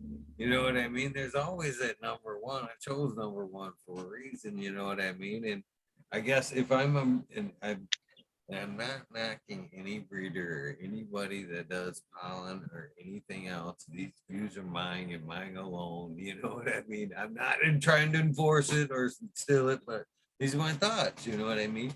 As somebody that creates stuff, even in plants, whatever, there's we've talked about, there's a vision. You know what I mean? Sometimes before you put it together, you're like, I want this flavor. Or when the breeder's done the work and stuff, and they've done their pheno selection, and they're like, that's the one. As we were kind of talking about earlier, the breeder's cut or whatever, that's the one right there. To me, at that point, that's my selection. That's number one. And then anything else to me, that's like somebody like me making whatever. Okay, we'll say tables, okay? And I've chosen, this is my number one design. Each one has a little bit of, and I push this one all out to the front. And that's the one I'm most proud of. And now if somebody comes behind me and goes, well, you know what? I kind of like number two better. Now I'm like, no, it's number one. That's my vision. That's what I'm right. Well, no. I just, and you know what I mean? It's kind of, well, that's okay. I'm glad you appreciate that, but which one am I selling? You know what I mean? Am I selling a variety of things that I was like, not so like, because that matters to me when we talk about, the overall end. And that's why when I've talked about the proprietary by proprietary and letting the strain stand on its own, that's what I'm talking about. Breeding it down to one example, and then you pop that pack, and then you get what the fucking number one. You know what I mean? You don't get a number two or number three. I want you to fucking, and I don't know, again, that's just me, but it's when you're building something and putting a name or a number or whatever on it, God damn it, it better be cookie cutter at that point. You know what I mean? I totally, if you're selling it, especially the prices, some of the prices I see, it better look like the picture, in my opinion. I agree with that 100%. However, see, you bring up the point that I always have a rub with is that's your vision, right? Not my vision, right? So when I dive into F1s, when someone's offering them, I'm looking for my vision, not the breeder's vision, right?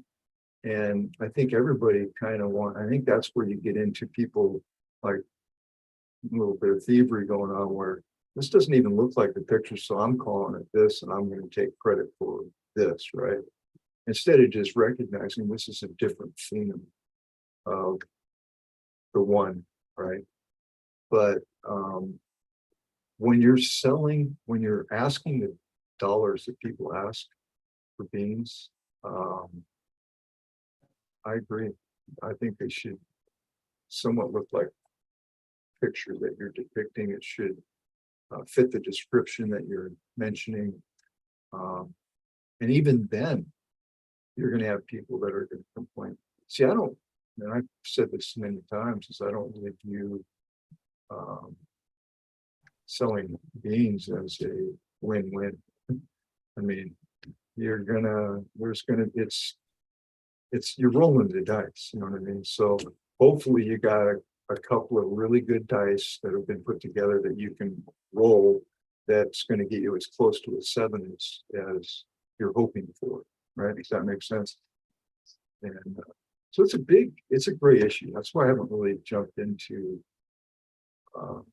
being a big bean seller. I give mine away pretty much all the time because I don't know. This is what I found.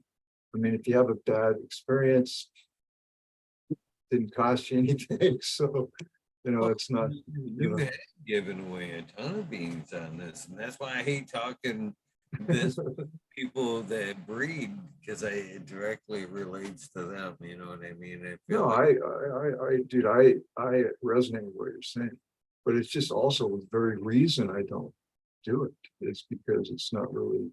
It's hard to create a win-win situation. It would take years to get to an F4 or whatever to stabilize it and get many people to run it in many different situations and get a very common denominator, right? There's not many, I don't know many breeders that can actually claim that they've done. A lot of people, I buy their stuff and I'm like, really? You know, I quit buying. Really. I mean, I trade with a lot of people. I like coming here and talking about it and spreading beans out there. If somebody finds something cool, great. If not, sorry. You know, it's just it's hard to please everybody when it comes to selling cannabis beans. And you're one of the best testers that I know, Eagle. So I mean, I totally respect where you're coming from, and I agree 100%. But it's a real touchy area. People get their panties in a bind pretty quick about this kind of stuff, so I try to avoid it as much as possible. I don't like controversy, you know. I want to please as many people as I can, but I'm pretty opinionated, you know. as we all should be. Yeah. Like good conversation. Yeah. Claude in chat says Eagle proprietary does not make anything any better. In a lot of ways it does though, Claude. Because for one, it stops for one, it would stop the copycat breeding because they will help went through and done the selections that you've done to put the strain together. It makes the puzzle very much harder to reduplicate. Secondly, it kind of eliminates the people fucking, ooh, what's in that? There's too many people that don't have fucking just smoke that weed and enjoy it for the quality it is and the effects it is instead of fucking what's in it. then it's that whole fucking placebo effect. Oh, it's got to be good. It's got cookies in it. You know what I mean? And just that alone fucking drives breeding. Oh, I have to put cookies in my pack because now that's a selling point. You know what I mean? And it shouldn't be that, in my opinion. You know, I agree. it's a lot of the bullshit along the way. It makes that strain stand on its own merit. Plain and simple. What it's made of, or none of that good shit. Cheers, Tal. How you? Here you go, man. What's I'll just take your proprietary by proprietary, F1 it, and sell it like copycat. And then what are you gonna do about it? It doesn't matter what you call it; it's still gonna be your shit, just F1 and copycatted. So it's like the same as if you knew the name, but they just can't go out and make their own like version. Like Blue Dream is, Super Silver Haze by Blueberry. People can take two different, Super Silver Haze and a Blueberry cross it and like call it Blue Dream. They couldn't do that, but yeah. If you sell the seed, they can make an F1 and it's the same shit, no? Not really. Well, I guess if we're talking about, it's been brought out to that state, then I guess you could come pretty fucking close. Sorry to dash your. So what you're saying is find an F4 and then run the beans and find a male that you like and a female that you like and just create the whole process over again. Is that what you're talking about? Pretty much, yeah. That's a copycat. That don't make it right, damn it. Nothing's right in this world except for right-hand turns and it creates a variety, but it's still going to be narrowed down to a certain genetic, It won't be the same though. That's true. Right. That's why the clone only. You just got to make a clone only that everybody wants. But that's harder than it used to be. Isn't that going to be a thing to where now you fucking take that and fucking cross it with everything? Yeah. Fucking tissue culture it. Now you can fucking get clean how many endless cuts if you wanted to, just from that one cut. It up and have endless. You can't really win, man. No, dude. I was just going to say that this is a really gray area. It's not. There's no definite black and white. It's right though. Where is the morals gone? I agree. I agree with morality. I think we all should have higher morals. Myself included. It's just that money gets in the way. Greed gets in the way of morality. We have copycats. And there's just so many options now with the beans. And if you're friends with anybody online, you can get free ones too. But the other thing is it worth getting the free ones? A lot of times it really is. I mean, some of the best shit I ever grew in my life was gifted to me from someone that would never sell them, just give them away. Yep. And it was, super legit.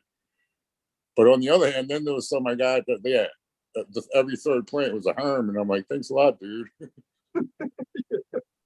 So, yeah. You're rolling the dice. Just hope the two dice you got are good ones.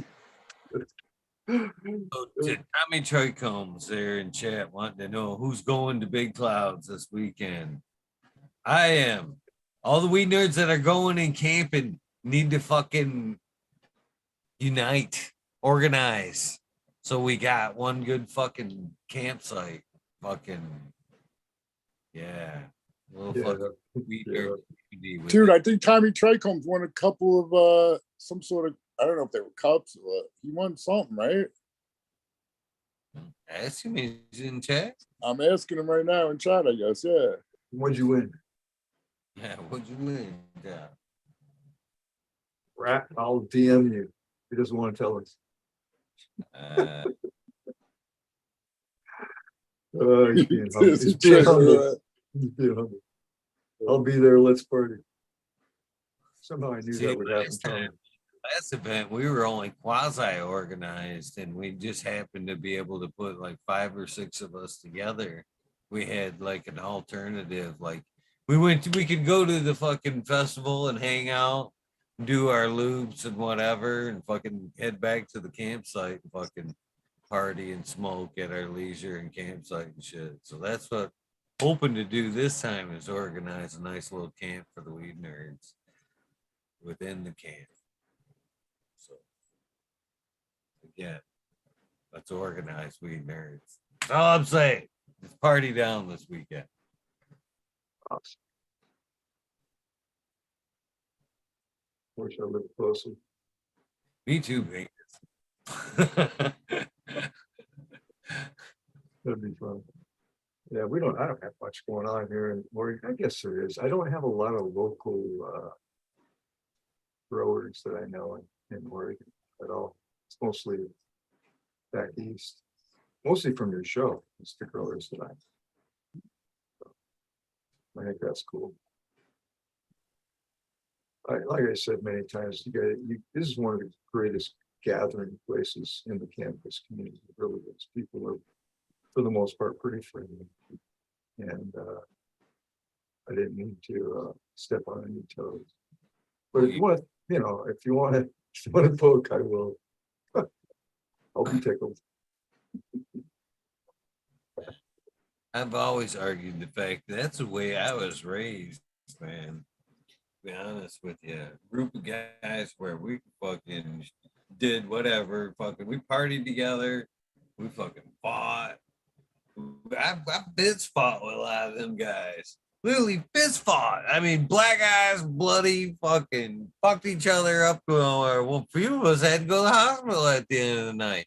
But at the end of the day, at the end of the fucking problem, fuck, one of us would pick each other up from the fucking hospital. We'd laugh about it again and go get a fucking beer. There's been cases where I've been picked up from jail with 40 ounces of fucking beer and a fucking smoke back in the day, going, man, that was a fucked up night, man. I can't believe you did that shit. But yeah, friends. Dude, I can resonate with that. But Eagle, all the guys that I used to deal with, pretty much all dead. Oh God. Yeah. Or they're in nursing homes. They didn't get stem cells. Being gets off them with his one punch. Oops. But No, you didn't kill him, right, Bingus, with your punches? no, we used to have rugby basketball. We called it basketball, but there were no refs, and there was definitely blood every game. And They need tackle golf, man. That's what they need. Full contact tackle golf. dude, Guys, that would, punt. You go in the putt and he gets tackled. That'd be so cool, right? Like a running sport with somebody chasing you to every hole. hurry up, get there fast. That'd be funny. Yeah, until the guy gets knocked in the cranium with the freaking drive. Golf is a bit boring, and it's a very frustrating game. I used to play golf. Yeah, I couldn't. I tried like 3 times. I enjoyed it. I was on the golf team actually in high school, but it was only because we could pack our bags of beer and drink. Well, that's in high school, right? We pack our bag of beer, and until we got turned in. But and then our we got the idea from our coach. So those were different times, though, back in the 70s, guys. All these ideas are better than that slap fight. Yeah, what the fuck is that? That shit's stupid. I can't even watch it. Is that with dudes? Yeah, people slap. You've never seen it, Tom? Oh man, you'd be slapping me one time. And, Oh, they just slap each other in the face like one at a time? It's brutal. It's fun. People get knocked the fuck out, man, like that. People break their hands. They don't really slap them with the hand. Like, yeah. I know, but you go a little further, so like where I don't know what you call it, like the butt. Yeah, there you go. Thank you, Bingus. Yeah. That's where you knock the guy out with that freaking little nump there. Oh man, I've seen this one where and again, not that I'm watching. This was like the first event, I think it was, They peeled this guy's cheek right about off with that fucking slap. I mean, literally fucking ripped his cheek and it was horrible. It was horrible, man. Yeah. So I seen like a chicks fighting and they were just slapping each other like instead of punching, which Brutal. Oh, open hand. open hand bitches. You get Like, to yeah, like that. It's like from the top down too. They're not like swinging. They're like, like. Yeah. I thought that's what you meant, Eagle. Like dudes fighting like that. I'd be like, that would be gay. Yeah, we used to slap box when we were all our friends would slap box instead of close hand. Slap box, just slap the shit out of each other, but not one at a time. Like never just one at a time like that where they wind up. Right, one at a time. Yeah, that's just wild. Like he said, the cheek got ripped off almost. That shit was crazy. I was like, I what? believe you have to, like, if you're the guy being slapped, you're like, You gotta hold on. something, yeah, and the fucking they can measure up, get a couple's practice, fucking, wind ups and shit, and then fucking give it all they got. Yeah. That's the Arnold Schwarzenegger one, or wasn't he sitting there judging most of them? No, this is Dana fucking White, the guy that runs the UFC. Yeah, who ends up winning? The guy who gives in, drops like, He who was was that? his last one standing, basically. Really? Yeah. Fuck that. That don't sound like fun no matter who, no matter if you win. What they're saying, it's concussion city, man. People are fucking retarded for even thinking about it. Yeah. So I don't understand what the fuck people are thinking. It's totally brutal. Yeah, It's supposed to be a sport. I mean, what is it supposed to be? headed down the wrong path. Idiocracy is not fucking far away. When we take like a couple of the fucking smartest people we got, they decide, hey, we're gonna fucking UFC fight in the Coliseum. That's what's happening right now. Mark Zuckerberg and Elon Musk are gonna fucking MMA fight. And Italy is on board right now and has offered up the Coliseum for this fight. Zucker's gonna get creamed. Yo, who challenged to it? Are you sure they both accepted the deal? Yes. I saw the rumors. Sure, Elon Musk was just training the other day with and fucking Elon Musk or the other cat, I forgot his name, damn it. Zuckerberg was just training with a couple of high-level fighters, Kamzat and somebody else the other day. No way. Yeah. What's the tail of the tape? Is Zuckerberg like a midget and Elon's like a giant, right? Fucking Zuckerberg's like a jiu-jitsu guy. Well, I could see, that's the way he's gonna have to move, right? If he's that smaller than him. He's won a couple tournaments so far. 2 tournaments that he's been in. This is supposedly happening. This is that. This is how close we are to fucking idiocracy. I really believe. I mean, tell me. I mean, dude, I'd get in a ring with Zuckerberg for $1 million easily, just at my age. If you got that level of intelligence, you'd find like there's ways to work harder and work smarter.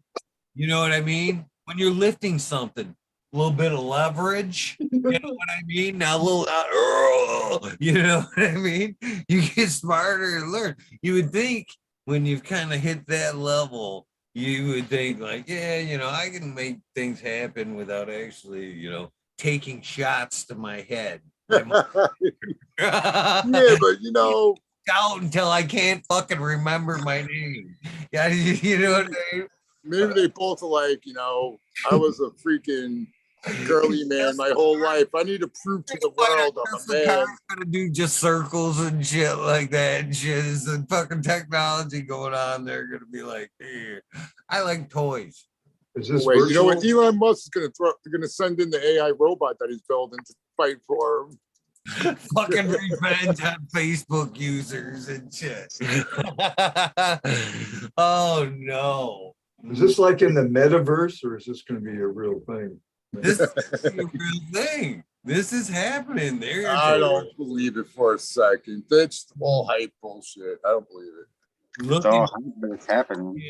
That's the crazy part. It is happening. It would be so funny if Elon Musk punches him once and Zuckerberg just dies. That would be like the best way to die, and the best way to kill somebody. They were Fight showing of the century. kind of ripped. Funny. Yeah. Yeah, but Zuck's been training for way longer, right? And Elon barely started. Been doing jiu-jitsu for a while, yeah. Zuck's won two tournaments, rolling with people. Something like that, yeah. Yeah. So I don't know. Size really doesn't matter when you're on the ground with somebody. Don't matter how big you are with somebody. Oh, it doesn't matter at all. I just saw, and I posted not that long ago. The little guy just, it was unbelievable how much bigger the other guy was, and he just not. He choked him out till he passed out and walked away like nothing happened. Oh man, there was a fight over the weekend. Girl fight. I forgot who it was. On the way down, her arm hyperextended at the elbow. Ouch. And took her backstage. Popped that bitch in there. Holy fuck, that looks so brutal. And you can literally see the arm go back the other way. Wing style. Oh. I want to see this if it's going to really I'm happen. gonna look it up later. I don't know. Looking that up right now, actually. If Zuckerberg is to train martial artists, I would probably go in that direction. But if it's just size against size, I would say Elon Musk will do that. Somebody said he'll do the walrus move or something. Yeah. UFC or regular boxing? Use the walrus. He said he's gonna do the walrus. He said that's his move. So just lays there on you, doesn't move. We'll see. It'll be fun. It's UFC. It's not boxing. Yeah, are they gonna throw hands? Like, or is this just like full contact? Yeah, okay. Well, we'll see what happens with this. That's all you have to say. I don't know. I envision somebody biting somebody's leg, or I mean, I don't see much flailing and flopping around and some biting perhaps and scratching out of it. It's so great. Did Elon train with Tyson? They will take Zucker's ear off. That's a good one. Good one, guys. Did you see that? He was selling them ear gummies, and the one state's like, nah, we ain't gonna let you sell them here. That's good. Why? News at 11.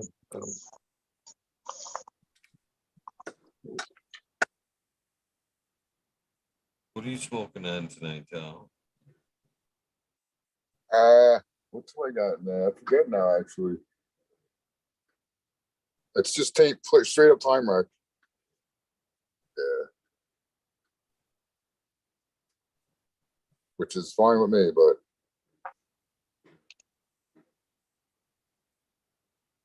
what are you hitting? I am breaking up some DOA number 7.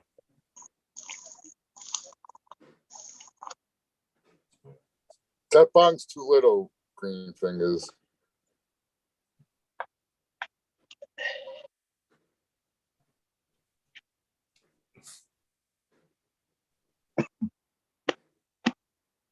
Man, it's perfect. It's like, fuck you, it's perfect. What's that flag behind you? What's that flag? What's the flag up behind you there?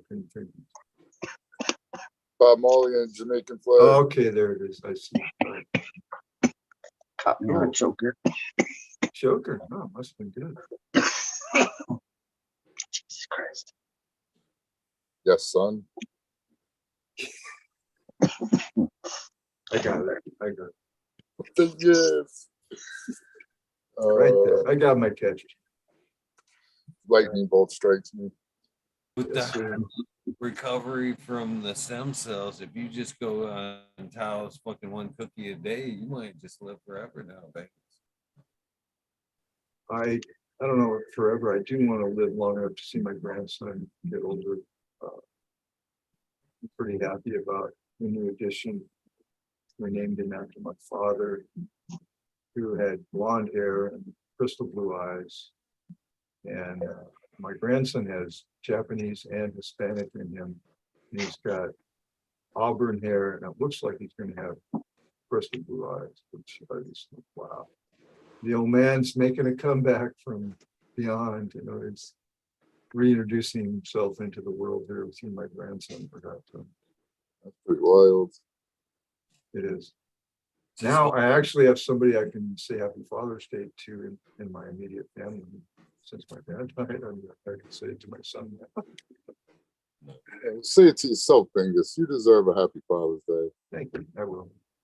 There you go. I do mirror talk all the time. I cut Eagle off though. Sorry, but Oh, I was just gonna say holding them grandbabies is very invigorating.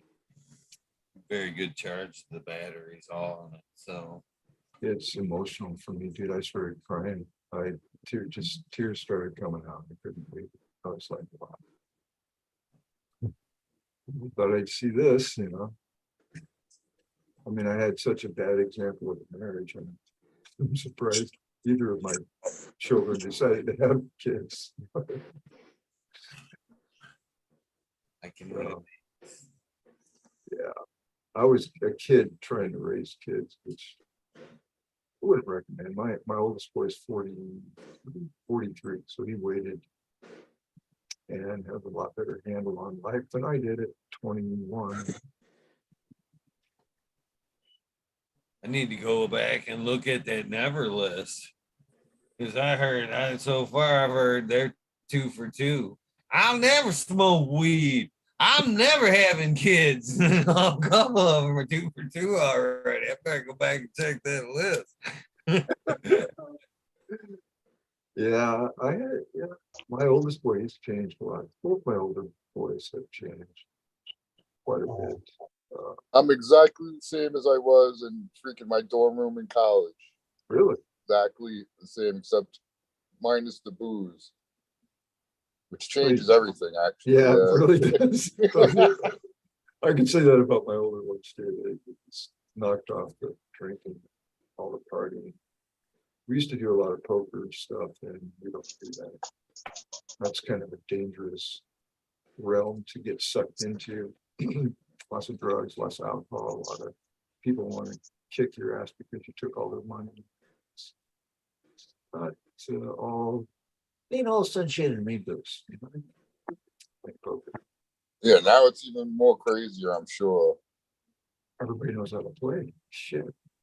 Every other person has a gun. Yeah.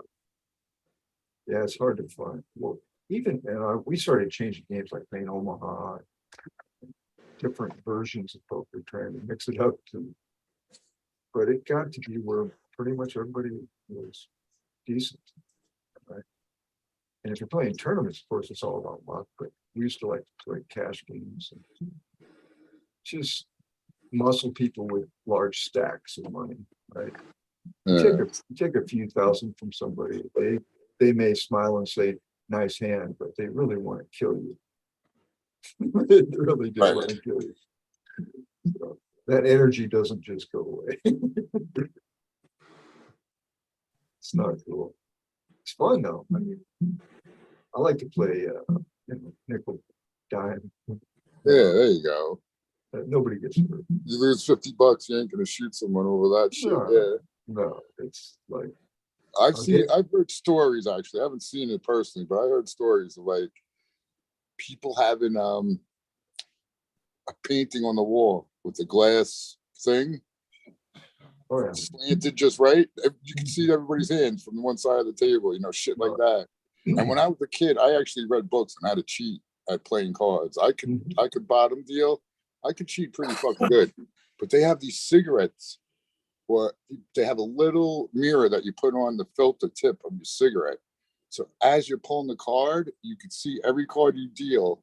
It's the size of a circle that goes on the filter tip. But there's a little space that when you inhale, you still get the smoke. But that's where the little mirror is. And every card you deal, you can see. The shit like that. People have put their mirror glasses on the table and dealt from there. You can see every freaking card. Shit like that. You got to watch everyone all the time. Oh, yeah. I'm pretty good at detecting it. Mark cards, people who like to crease the card, put a Yep. nick in the card. We believe me, we were pretty adamant about new decks. Changing new decks, yeah. Oh, constantly, and calling people out immediately if we saw anything. Say, look, you can pick up the chips now and leave, or play right. Right. And then they ended up losing everything because they didn't know how to play. That's why they had to fucking cheat. So we didn't want them to leave, especially if they had money. You know, if you have to cheat, it means you're shitty. So Right. stick around. You know? My middle son, he was very, very good. But he ended up taking the biggest hit. The life will destroy you. Unless even the guys that are like professionals and they win, they get lucky and win, and then they get sponsored. Well, now it's your job basically, right? And there's no real big losses. It's just you're being sponsored, you're being put in tournaments, and you just got to try to play good, make as much as you can. It's a bad energy, in my opinion. It's a negative. It's not a win at all. Somebody always loses big usually. But it's fun. It can be fun. Penny in, I like that. Or tournaments. Tournaments, yeah, that's a different story. Most tournaments are just about folding. I fold. Oh, hang on. Oh, he's got something. Oh shit. You know. Then it's a all right, what do you got type of deal. So, you know, you can't get really too hurt if it's a $40 tournament. Like Cal said, if you lose $50, nobody's gonna be, you know, standing in that soup line or anything. Yo, Chiba Man here. This is for Twisted or anybody who knows anything about rocks. Chiba. How is this? Oh, I'm looking. I guess I'll share it. I forgot my mic was on anyway. Fucking Chiba Man is wanting to know what kind of rock this is. That's a black Orbison, I think, in my opinion, but open for Obsidian. obsidian. Yeah, there you go. Yep. Black obsidian. Don't know what it is. It's not, it doesn't feel sharp like glass. I just don't know what it is. Help a brother out. Black obsidian. Chiba Man here. Yeah, we find a lot of that out here in the Salton Sea on the other side of the water from me. It's all over the place. Ned Denver's got it. Maybe it's a piece of black coal. No, that's shiny on the other side. Too shiny. All right. Yeah, Sure. he can notch that and make it sharp. He can notch it himself and make it a little blade or a tip to a spear. SoCal. Cheers, SoCal. What's happening, guys? Fuck off, SoCal. Hey, fuck you too, man. Hey, how's Tal? I heard you're dating this new chick named Kamala, dude. How's that going? Too soon? Too soon? Wait, what? What? How you guys all doing? Good. Clean up aisle 3. Doing good, Right. buddy. Good to see you. Yeah, it's been a while. I haven't seen a Bingus. How you been? Yeah, I've been good, but yeah, I just jump on there when I can. Eagle lets me. It's the place to be, really. All right. Good to see you here. Robert's here, Tal's here, Eagle's probably looking for more obsidian. But yeah, Nice. you gonna grow any more outdoor? SoCal, are you still growing outdoors again? Not at the moment. I got some other things happening that the two are a conflict of interest. So I gotta kind of wait for some legal issues to pass before I can get that going on again. Well, may that happen as quickly as possible. Well, going after my former company for some labor law violations and shit like that. So Oh, I don't need, some inspector showing up and finding some stuff they really shouldn't find. So, hmm. you I actually had a labor issue years ago. When I blew my lower back out with the company that tried to fire me, actually did fire me in the middle of a workers' comp plan. Really can't do that. And I won. It was Yeah. nice. It was a nice little up for me. Oh yeah. Mine's more Took out a of. while. Well, I caught them changing my fucking time cards and shit. Oh, So that's violation. Not only do you win, but they get fined. right, exactly. So the day I quit, I was kind. I gave them my 2-day notice, as in 2 days, my last day. I picked up my paycheck, and I noticed that somebody fucked up on the math. And there was like 10 hours of overtime missing off my paycheck, plus a few hours of regular time. And I called him out on it. And when I called him on it, I called him on a specific day that I knew I had those hours of overtime. I said, what happened to the specific job site? And the owner of the company replied to me with, well, I sent Frank out there at 5:00 on overtime to help you out because you were on overtime. So I'm not going to pay you overtime because I had to pay him overtime.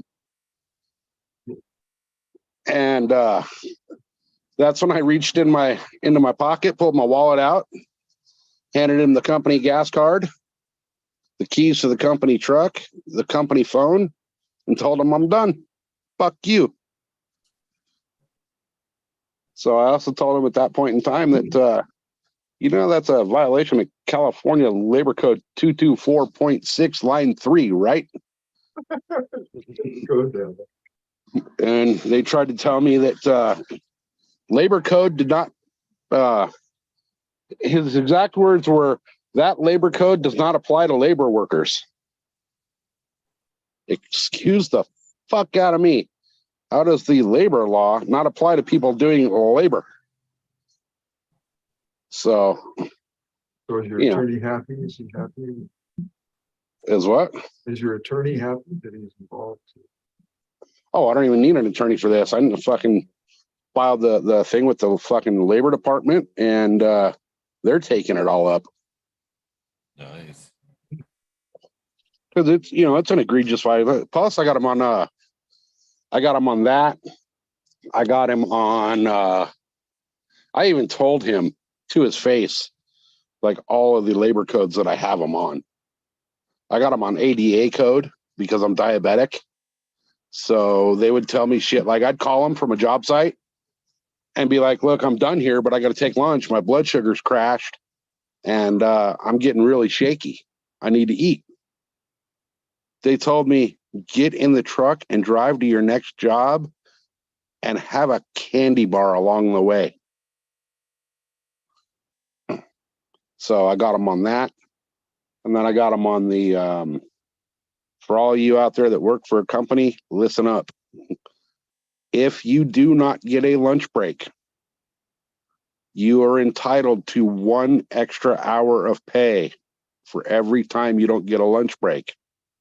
If your lunch break is interrupted for work-related conversations or duties, you are entitled to 1 hour of pay for your lunch break, whether you get a 30-minute or a 1 hour lunch. The days where I didn't get a lunch break, I would put on my time cards, no lunch. Well, come to find out that the office manager was changing that and putting down a lunch period.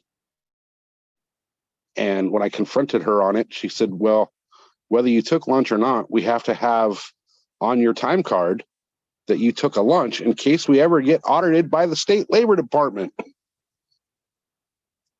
So I decided that they're going to get it audited by the state labor department. Well, based on my experience, I'm going to just say this for your benefit, hopefully.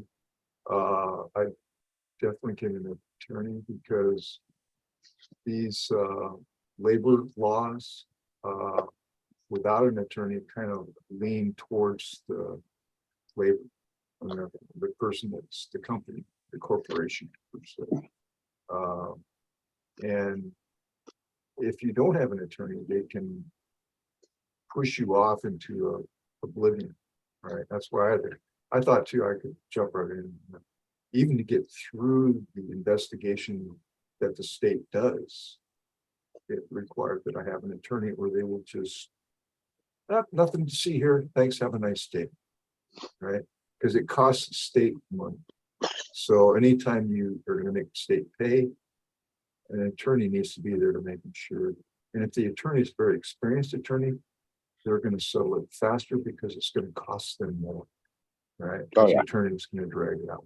So I'm just, I learned a lot going through there. Plus, getting through the state was tough, dude. I had to interview with them several times just to get the stories straight, because it's he said, she said bullshit, right? Right. Well, my only saving grace right now is I have all of it in writing. That's good. Get yourself. I have every time card and every pay stub. They don't charge. They take half usually, but they don't. It's usually no fee involved, but it guarantees a victory. Because you can't, with an attorney on your side, they can't brush you under the carpet, which they will try to guarantee. Yeah. But good luck with that, brother. I think, I ended up getting about 20 grand, but mine was shit. That was a long time ago. You probably get more than that now. Yeah, I'll get well, they didn't pay out my vacation time, my sick leave, any of that. So I'm guaranteed that back. I'm guaranteed well, I won't say guaranteed, but it's pretty much an open and shut case once they crack into their books, you know. I can't wait to. Dude, people, don't get me started on this, because it's, when you, especially if workman's competence involved, those bastards, it can be a real nightmare. Oh yeah. So you're just kicking back, huh? Yeah. Pretty much. Pretty much. So we'll see what happens. But either way, win, lose, or draw, it's going to tarnish the fuck out of their name. You're going to win. And it's not only me that's filed a labor law case against them as well. So there's another kid that works there. They kind of did some of the same shit, and he asked me for advice about what to do, and I said, file a fucking labor suit. Mm-hmm. They took money out of your paycheck that they were not allowed to take that money out of your paycheck. So, get them. Well, that's why they make laws. That is law. It's not just a statute. It's a state law. Right. Yeah, they charged the poor kid $300 because their company truck leaked oil. I wish I could charge somebody with my truck leaks, so I don't have a truck. Right. Yeah, you can't. Well, he pulled into a customer's driveway, and that's how he found out it was dripping oil.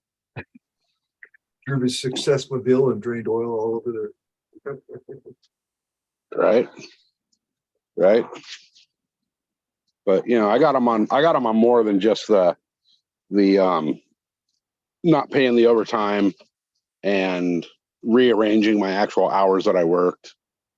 Like I'd work an 8-hour day, and they'd be like, well, yeah, but you were, in the shop for 2 hours, so we're not going to pay you for those 2 hours. Well, the fuck you aren't. I was required to be in the shop for those 2 hours. Therefore, you're required to pay me for those 2 hours. And it was more than just 2 hours. It was, in the years that I've been there, it's quite a lot of hours. But either way, Once you get past the depositions, they usually want to settle. So Yeah. that's usually the case. All the depositions happen, the attorneys, bring out, all right, show your cards. All right, looks like this hand's gonna win. So Yep. So we'll see. We'll see what happens. But from the couple of people that I have talked to, a couple of attorneys I have talked to about it, they've both said that it should be in the tens of thousands of dollars by the time this is all said and done. So, because there's not only is it the actual money they owe you, but it's also the fines and the penalties and all that stuff that adds up on top of it. So.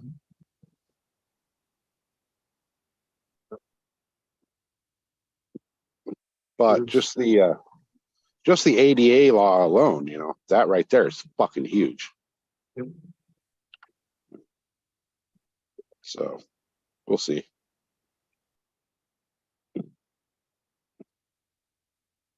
well, sir.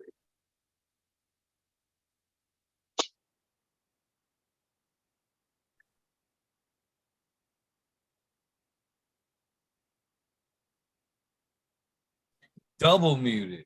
Double muted. That's like trying to type with gloves on. Right. Well, guys, it's time for me to hit the gym. Get my run in. All right. Good. I know. I respect that discipline. Get it, Eagle. 10 miles in 10 minutes. I see the future. Yeah.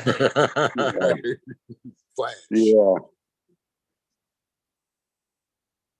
Is that SoCal? What's that?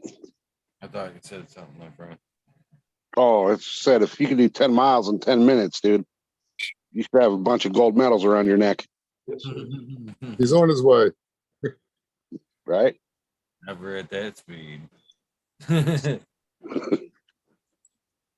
Well, all right. Bingus, SoCal, Green Fingers, good hanging with you guys. Everyone in chat. Eagle, it's always awesome fucking talking shit with Eagle. I'm glad I could make it. And we'll catch you soon, dudes. Yeah. Right on, tough. Good to see you, Tom. Peace Good out. seeing you, man. Good seeing you, SoCal. Yeah, it's been for everyone. I haven't seen. I'm glad everyone's still breathing. Yep. Well, I'll follow Tao out the door, I guess. Bingus, good seeing you. It's always good hearing from Mr. Bingus there. Green Fingers, have a good one. Enjoy that nice cold weather we're having out here in good old fucking rainy Southern California. Eagle, fuck you for having us. Chat, fuck off, and we'll see y'all next time. Cheers, SoCal. Good luck, buddy. Shit, how do I get out of here? Can't find the door. There it is. All right, brother. Thank you so much. Appreciate it. Robert, good to see you always. Everybody in the chat room. Eagle, have a good run, buddy. Thanks. All right, take care. Have a great night. All right. So you're gonna go run? I'm going to run. Run for the both of us, my friend. Cheers. Have a good one. Have a good night. Love you, bro. You too, Till I brother. get out of here. Jesus Christ. I did the same thing he did, I think. Thank you guys for tuning in to this Weed Nerd World. I greatly appreciate all of you. Some point I will get back to the shout outs because I miss doing it, and I am very adamant on that being grateful. So this is my opportunity to say I am grateful for all of you guys that participate, hang out, watch these episodes, rewatch some of these episodes, and keep giving me some inspiration for keep doing this. So thank you for that. Don't forget to do something nice for somebody. Random acts of kindness do save lives. And with that being said, I am out of here.